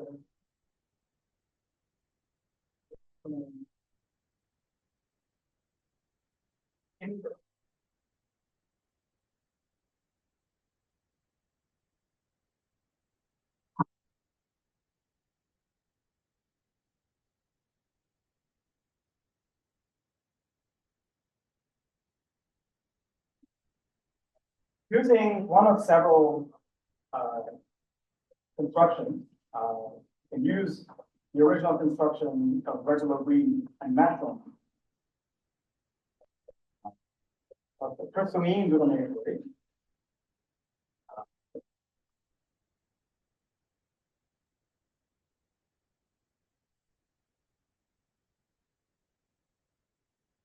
There's also a construction of Mongo that works by looking at sort of prismatic cohomology, certain classified sets.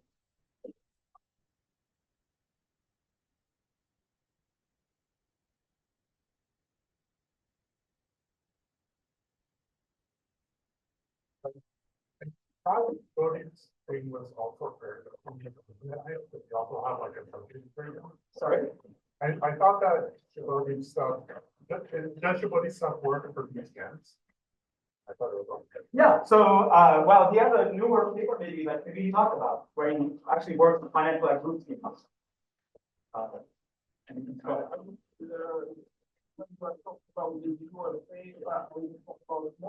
Mongo. I found his website. It's on the website.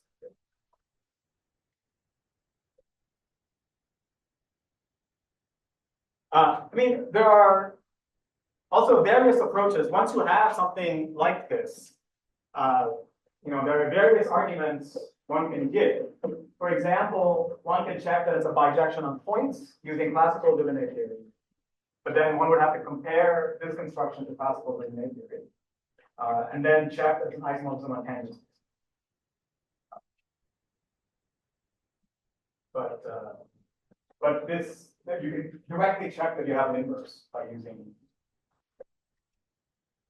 Yeah. So in the like classical determinate theory story, you have this quasi-inverse where you can send a scheme T or a module M to the functor, which associates like C to palms from M to the n truncated bit vectors evaluated at C.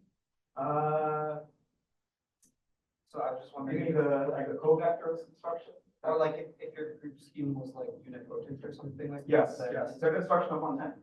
Yeah, or Using the big or covector. even I think like Griffin had this construction of for if b to the n is 0 on your group scheme, then like m going to this functor like c maps to palms from m to the n. Like, is it easy to see why that comes out of this kind of construction in the perfect field case, or In the is it like perfect, in I think in the perfect field case, you can maybe like say kind of what's going on. If you restrict to, I mean, even there, right? So if you want to really understand this, even for a perfect field, you have to know the values at least for finite complete intersections over your field, because that's the category that contains BTMs, SCs. So you'd have to understand that construction for such rings, like finite LCI K algebras. like I see. And so then you can try. I mean, we haven't done this, but one can then compare this definition to the definition using the bit covectors that you find there. And it should be true that they're the same, but we haven't. Yeah, I guess, yeah, so it seems like it's sort of a similar story in the sort of mathematic homology of replacing the covectors. I don't think I have anything more. Yeah. I mean, there's some explicit computation. Yeah.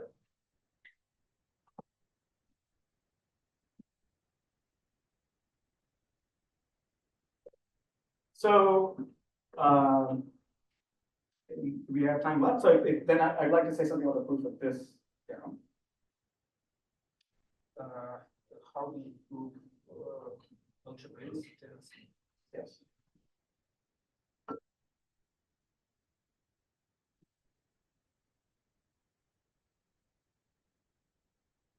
Give up time to say about this. So they're all of a piece. Like this representability theorem, you know, I mean, in some sense, this theorem is sort of the diagonal of that theorem. Diagonals. Yes. What does it mean diagonal? In the sense that this is essentially looking at maps from somehow the trivial vector bundle to F. Under this equivalence, the trivial vector bundle will be taken to Yes. Z mod p n. So you are saying that if you believe that these characteristics are equivalent, then it's not so hard. And if you are smart, of course, then it's not so hard to guess this one. Yes. And this is, yeah. But here, as we already said, it's allow X to be not necessarily C, at least LCI. Yeah. Of course, you gave flexibility to Yes.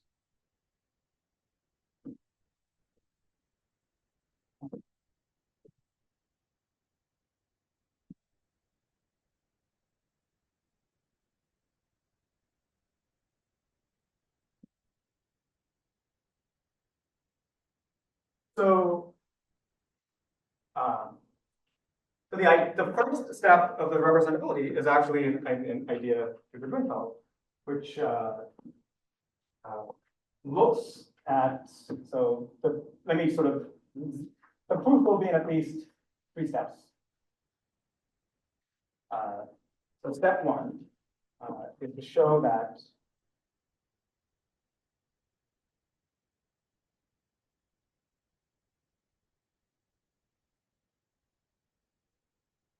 working on the proof of this one or that? but in some sense, they go hand in hand.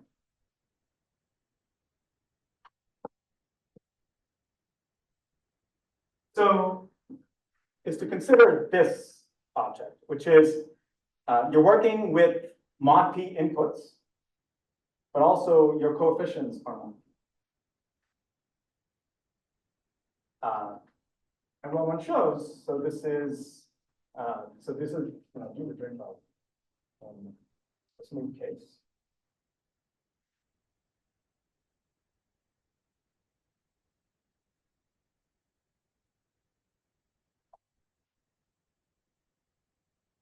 So I'm going to write something down and explain in a moment.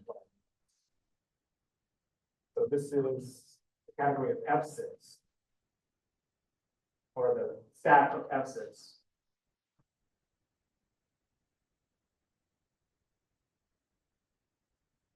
Which is in some sense a classical object.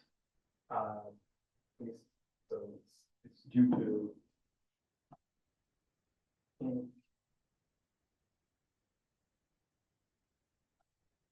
state 1.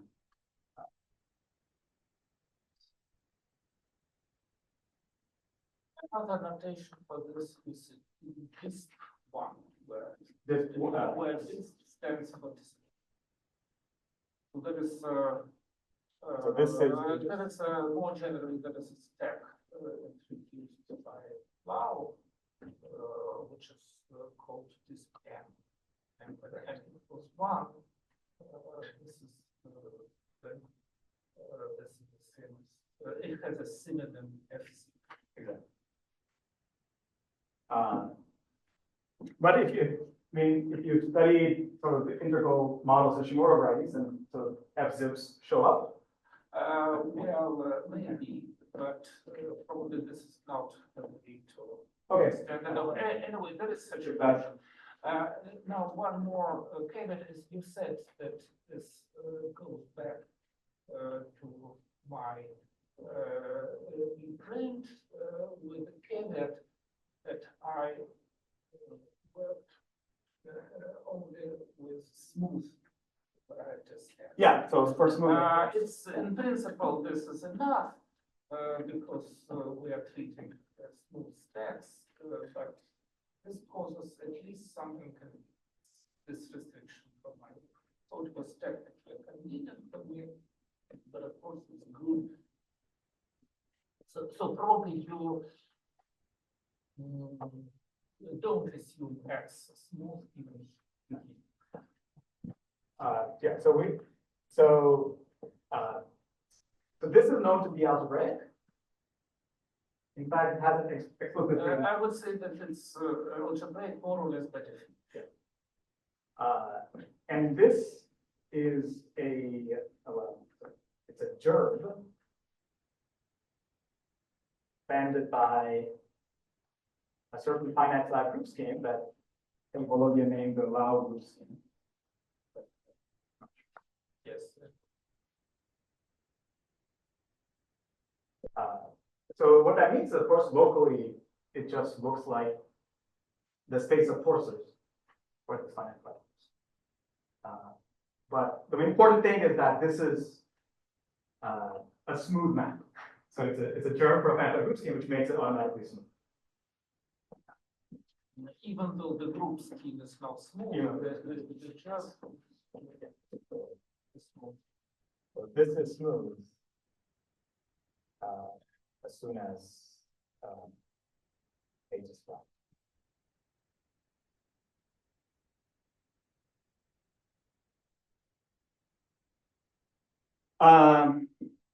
Okay, so this is the first step of the process, and it tells you that you have something smooth. This guy is smooth, and it also actually tells you that one thing that I mentioned is that all these stacks have affine diagonals. It has to do with the fact that maps between finite group schemes form affine schemes. So, but that's also true. Step 2 is to consider, and actually these two steps can be reversed. But anyway, so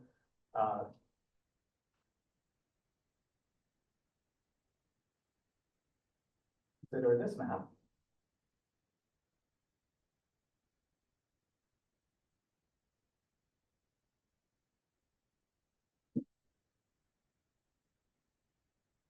Okay, so we show that this is now, so if you think about the definition problem, you're trying to lift a vector bundle essentially from mod p(n) minus 1 to mod p(n). And so I'm just going to say that this is a coarser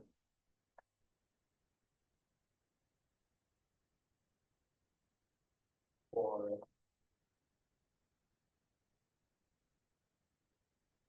the atomic cohomology of so over here you have sort of the universal F gauge of level n minus 1. Okay, so what you can do is you can take the internal endomorphisms of this guy.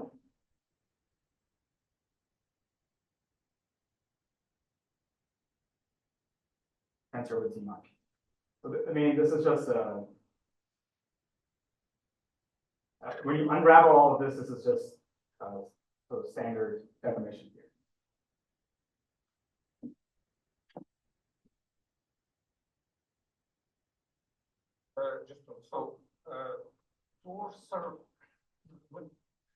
Torsor is by definition more or less subjective. But here is an obvious a priori that you can lift. No, that's part of the step. So, but probably here we are in a, so after all, this vector n is a good point of vector bundles on the reductions. Some step. That we know mod p to the n. Now we can temporarily forget about the complicated nature of the step. Yes. And just asks ourselves, so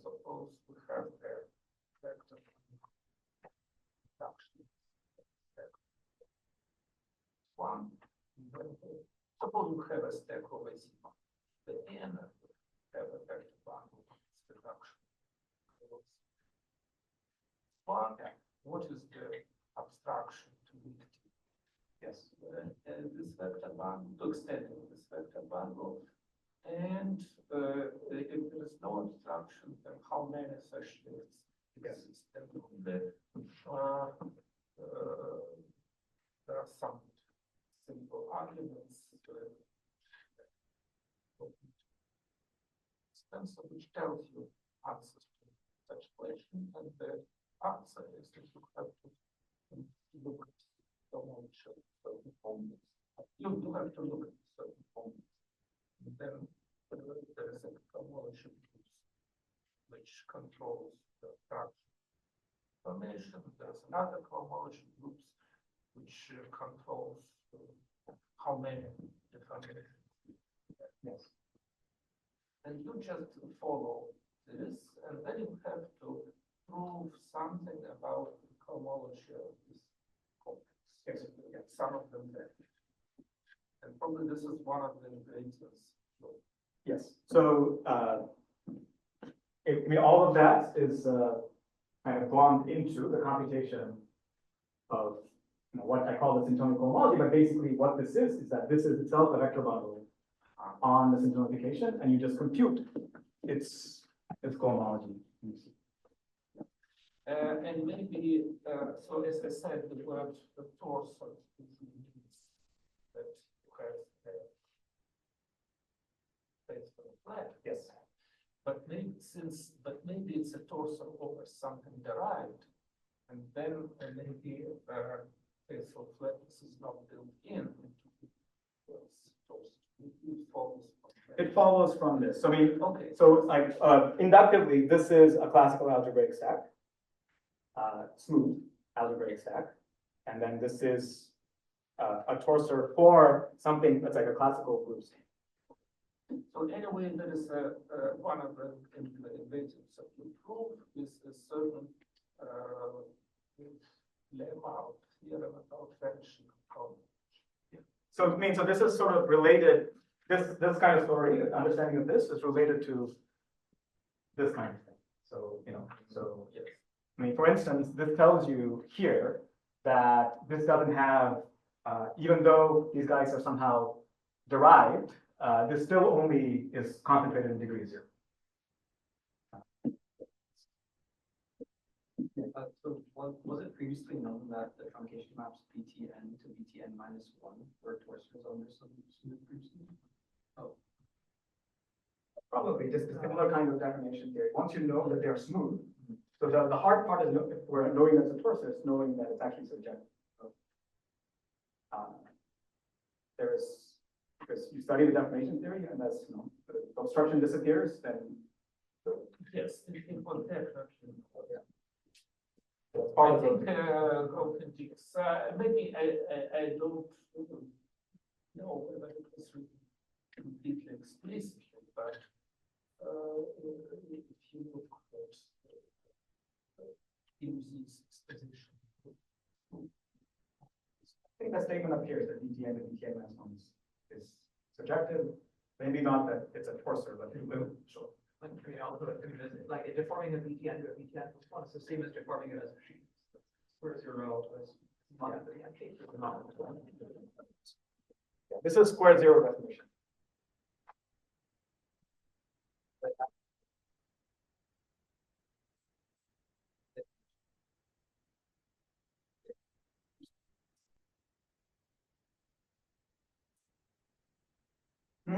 Yeah, so this is related to.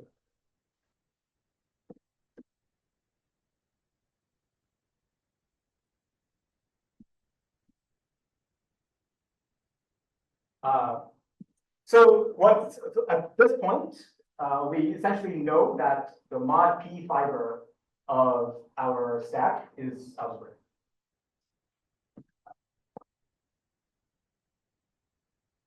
Step 3 actually requires an input, which is, so this is called Grothendieck methane theory.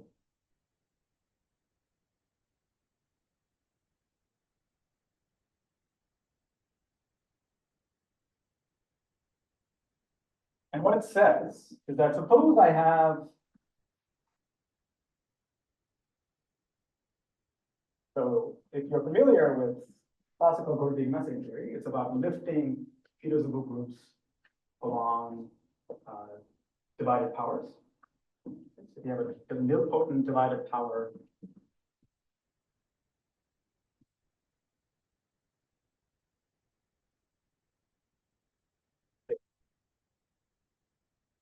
what that means is that the kernel of this has divided powers, and the divided powers are nilpotent.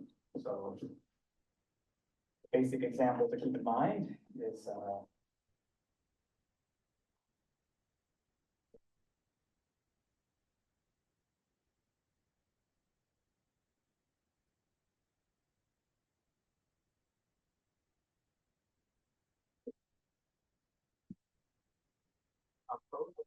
Or it's probably nilpotent. Yeah.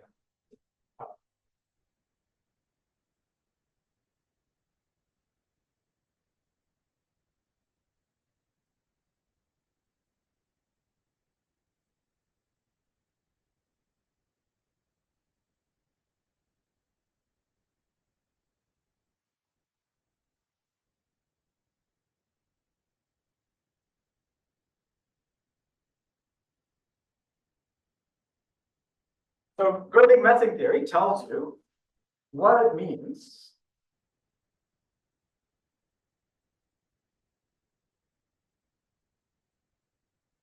lift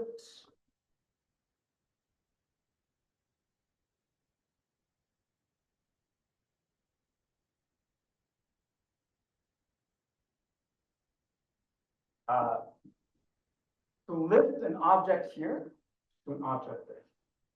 Okay. So Are you doing a Cartesian? I'm going to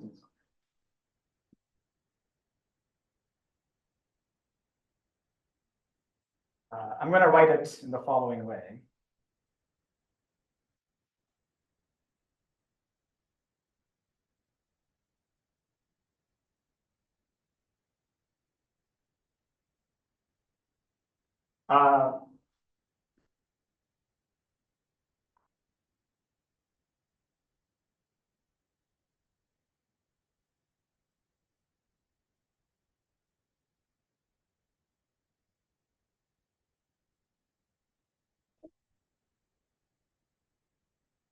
The windows, yeah. Yes, sorry. I need more space.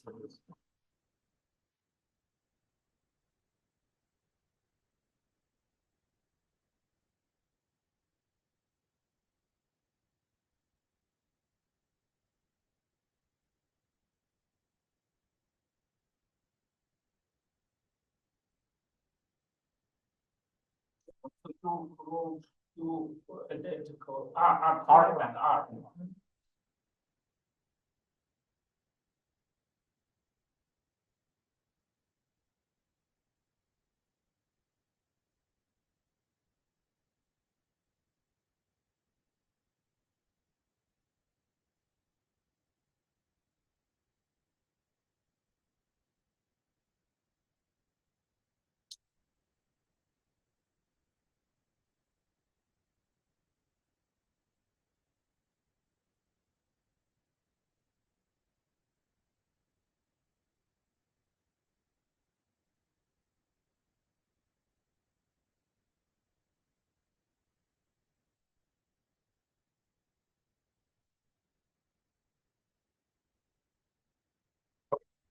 So I wrote some Cartesian square.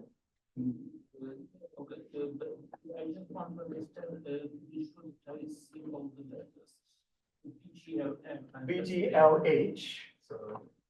BGLH. So H is the rank of so I didn't fix any rank here. So It's the rank of the vector bundle, which probably corresponds to the height of the vector. exactly. And so the way I've written it, this H could be varying on the space. It's a locally constant. It's a locally constant. But then I see something like, what is B gamma or BP? I don't see. This is BP. So where P Is it a capital P? it's a capital P minus. P minus. Now, is it B of what it follows, specifying, is it? The classifying set. Can you put brackets then? Another, no, well, so B letter, whenever the letter capital B appears, it means the classifying step. It means that's probably B. Now I think that was. So this is it's a parabolic subgroup.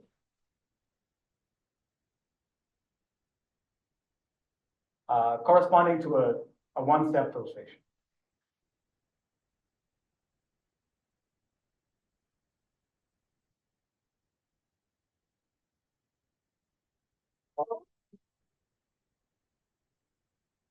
Is this diagram written in your paper? In some sense, my question is little because although I have access to the paper, other people don't. Yes. But you see, but still, is this diagram contained in your? I trying to think. There is at least a diagram that can be specialized to this one. Yes, this diagram does it. And what are the arrows? So P minus. So P minus HLN corresponds. In other words, so you have this isolated group, yeah, and it has two numerical invariants. It has the height and the dimension. And so the height is denoted by h, and the full linear group is GLH. exactly. But then the parabolics are parameterized by numbers between 0 and h. And probably P minus corresponds either to the dimension or to the so-coded which is h minus dimension. Yeah. And probably it's coolest for us now to distinguish dimension of P minus and P plus. Yes. But at least what are the maps here? And so what is? So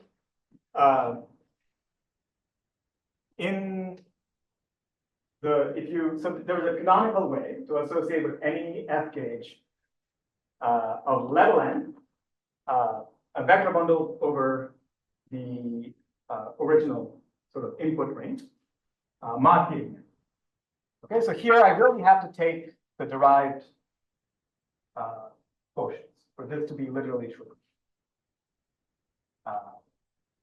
And so roughly speaking, what's happening here is that this is the first component of this arrow that's interesting and really uses the divided powers. It's saying that if I have some objects on F gauge over R, then there's a canonical way to evaluate it on R prime mod p to the n, and that really uses the divided powers. So there's a. It does also use that. Why do you need the quotient divided powers? So the diagram exists without no quotient divided powers, but it's only Cartesian if the divided powers are input. And this is the nature of quotient. This is the nature of the and it's already visible if you replace this pro-nilpotent thickening with Z2 mapping to F2, then classical Brodmann messing theory fails. And this is because Z2 has a non-trivial two torsion. Z2 star has a non-trivial two torsion.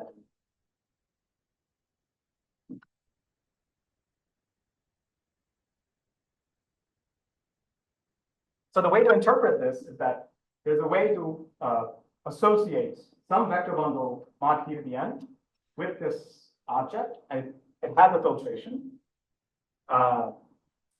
But the vector bundle without the filtration can be lifted canonically using the divided powers. And then lifting the filtration now corresponds to actually lifting the n.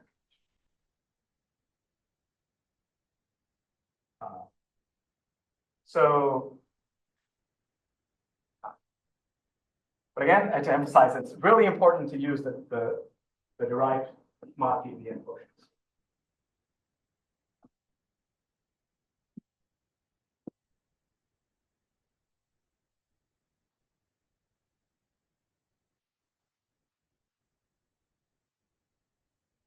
So just to clarify, if n is infinity and you replace vector bundles with p-divisible groups, this is literally the statement. Yes. So if you take the limit of this over n, and if r prime and r are p-complete, then this becomes classical perfectoid messing theory, which tells you that lifting a p-divisible group along a nilpotent divided power thickening is the same as lifting the Hodge filtration.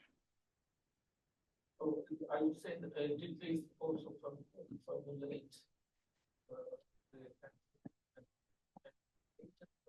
so you need an end. So you're saying that the classical Grothendieck messing theory is the limit when n goes to and they didn't formulate. I didn't find it. The closest is in an article of Falting's called Group Schemes with a Strict O Action. So there, actually, one finds one can deduce this statement from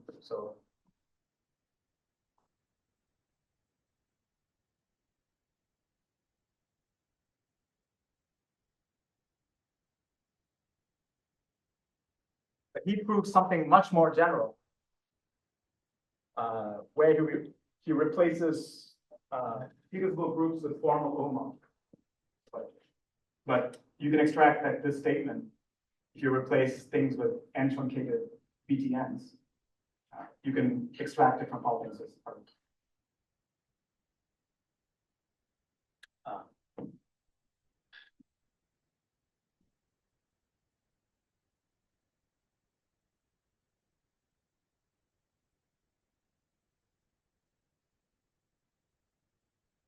So it frightens similar.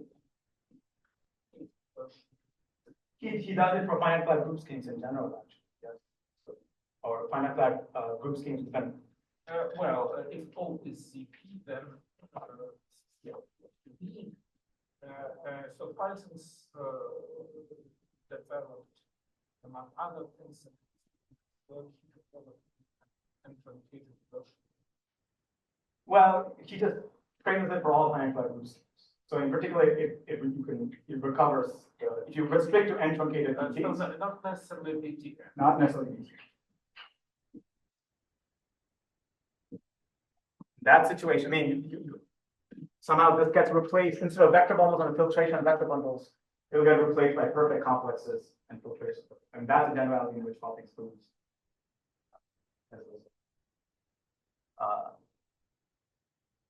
Okay, now somehow here's the funny thing. Once you have this, then I claim that somehow step 2 implies the full theorem.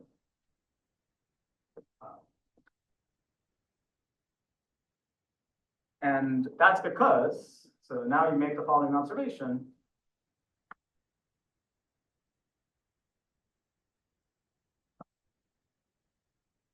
That these functors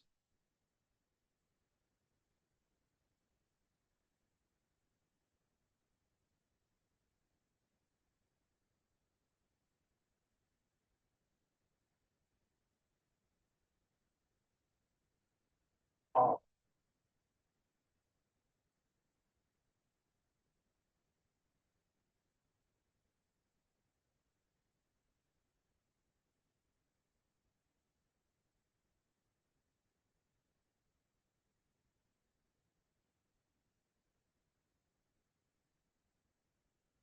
and you really need to take a derived quotient for this to be true, even though in the end you get a classical object, but it's outputs.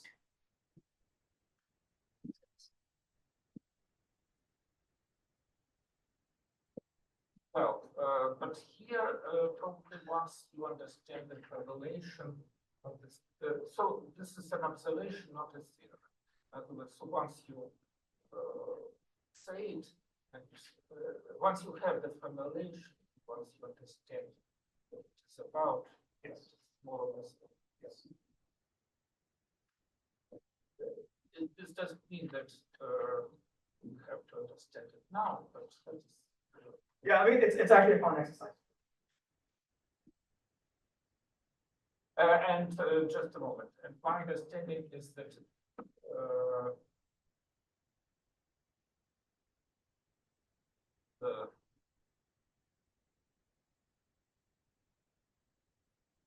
and if you so here you start. Is there a more general statement? For instance, if you replace PGLN and BP minus by Arbitrary. I would say stack arbitrary. So what is the? So this is a version of a restriction. Yes. So So this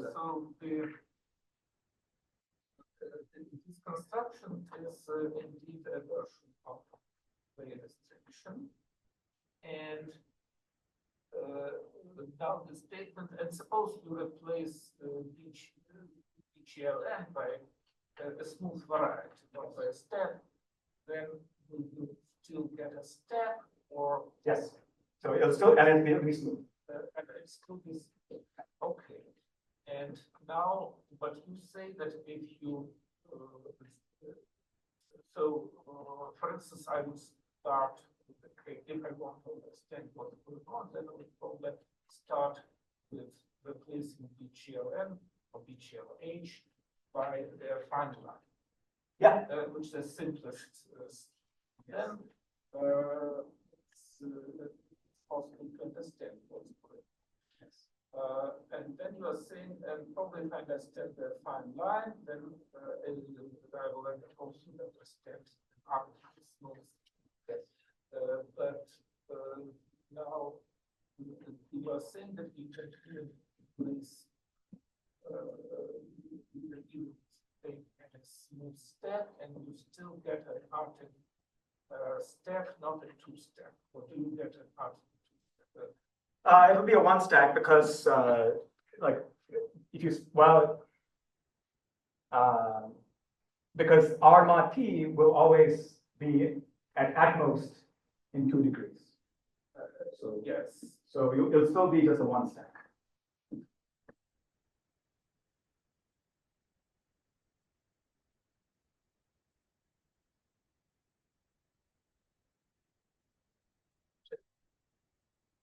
Are you saying, oh, sorry, if I take this, oh, wait, I've already started with a one stack. Yes, you already. Then So this is a 2 stack. So is it a two arctic two stack? It's an arctic 2 stack. Okay. So it's a kind of way restrict. So the usual way restriction produces you, well, the most classical case of way restrictions when you take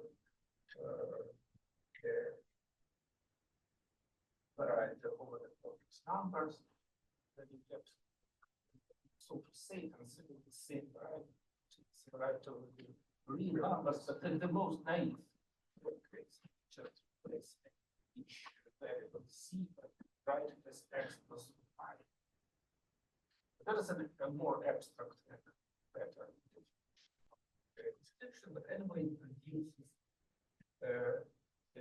it uses a scheme as an input, and it produces a scheme as an output.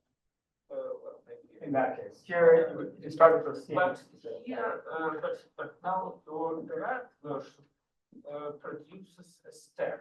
If you use this as an input, then it produces a stack. If you use the stack as an input, then as far as I understand, you get two stack as an output. So out in two stacks.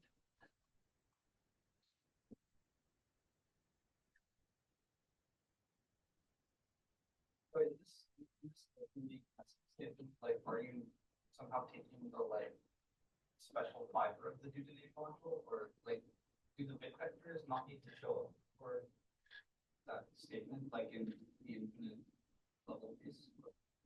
Yeah, so these are just modules over your base. case. I see. Just like in classical Grothendieck messing theory, you have somehow the Duran realization, which is a filter module over whatever base your physical code is over. Then lives of that. Yes, you're like reducing mod P on the 2D. Yes. Yes. Classical Hodge works with Hodge operations. And is your P minus somehow related to Yes. Exactly. Okay, so we don't know what P plus is. Maybe it's related to the Hodge concentration, but somewhere. But anyway, P minus is related to Hodge. Yes. So yeah, I mean, you don't always have a P plus, right? Yeah, or at least playing a role in this picture, but P minus. That's...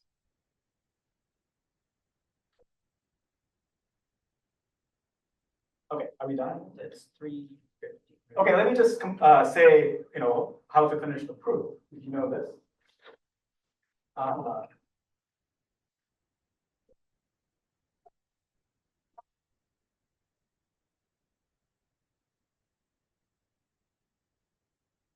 The point, very simply, is that you apply this diagram. So let me just say that, and then maybe. So step 4 is to apply this diagram.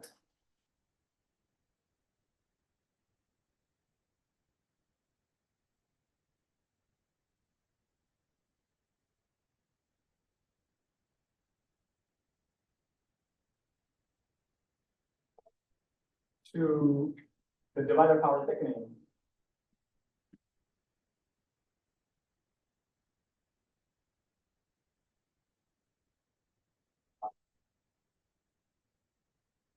But also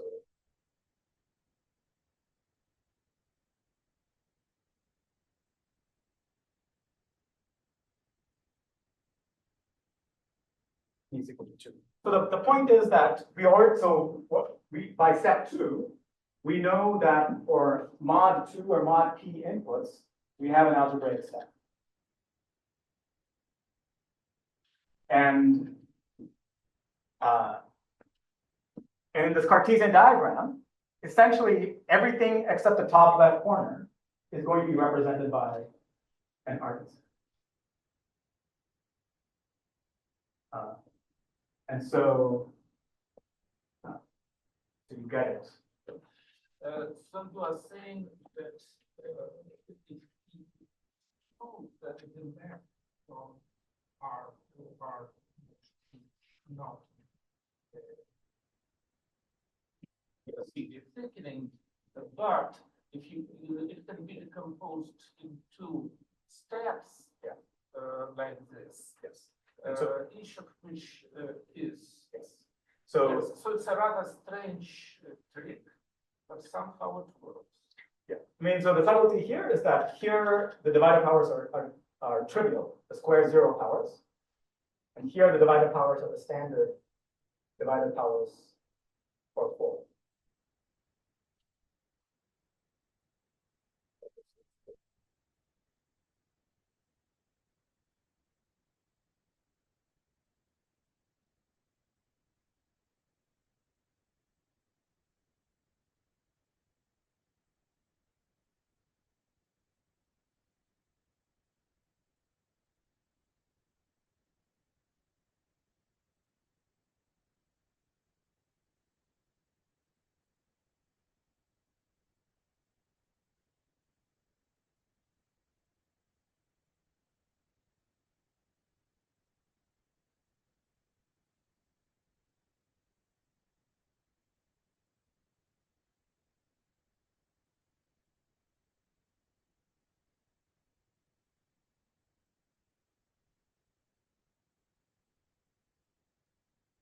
How far are we from the end? Well, in some sense, this In is some sense, this is we the are. Okay, now my understanding is that there is also another part of your story, which you didn't mention, but which is important for people. It's this You mentioned it as a motivation at the very beginning. The problem is that there are Shimura varieties which have nothing to do with Abelian varieties. And even for those Shimura varieties which are related to Abelian varieties, it's not so natural to for instance, the kind of the most perplexing case is the group Shimura varieties related to E7. Yes. And then, so the good news is that there is a definition of BTN G for N. If G is E7. Yes. This is something, the definition was given in my imprint in the third of my imprints when posted last week. But then there was a problem to prove, there was a conjecture that this, and the definition was easy, just replace vector bundles by G. Well, there are some details here, but the idea is yes. And then, of course, there was a conjecture problem of proving algebraicity and smooth. Yes. And you solved this. Yes. Three. Yes.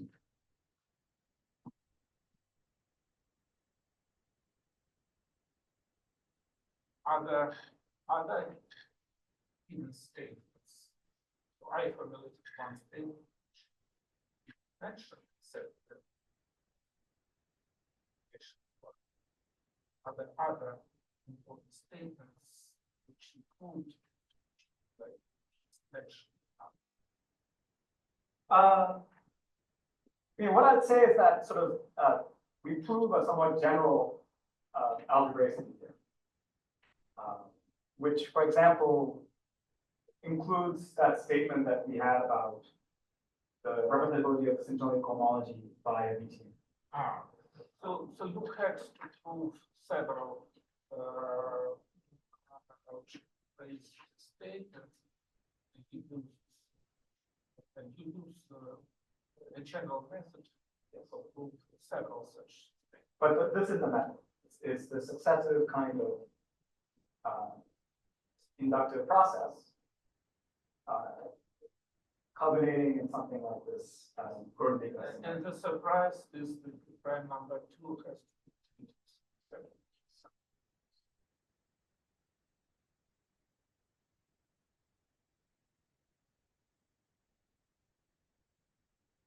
Are there any questions or comments? Let us thank the speaker.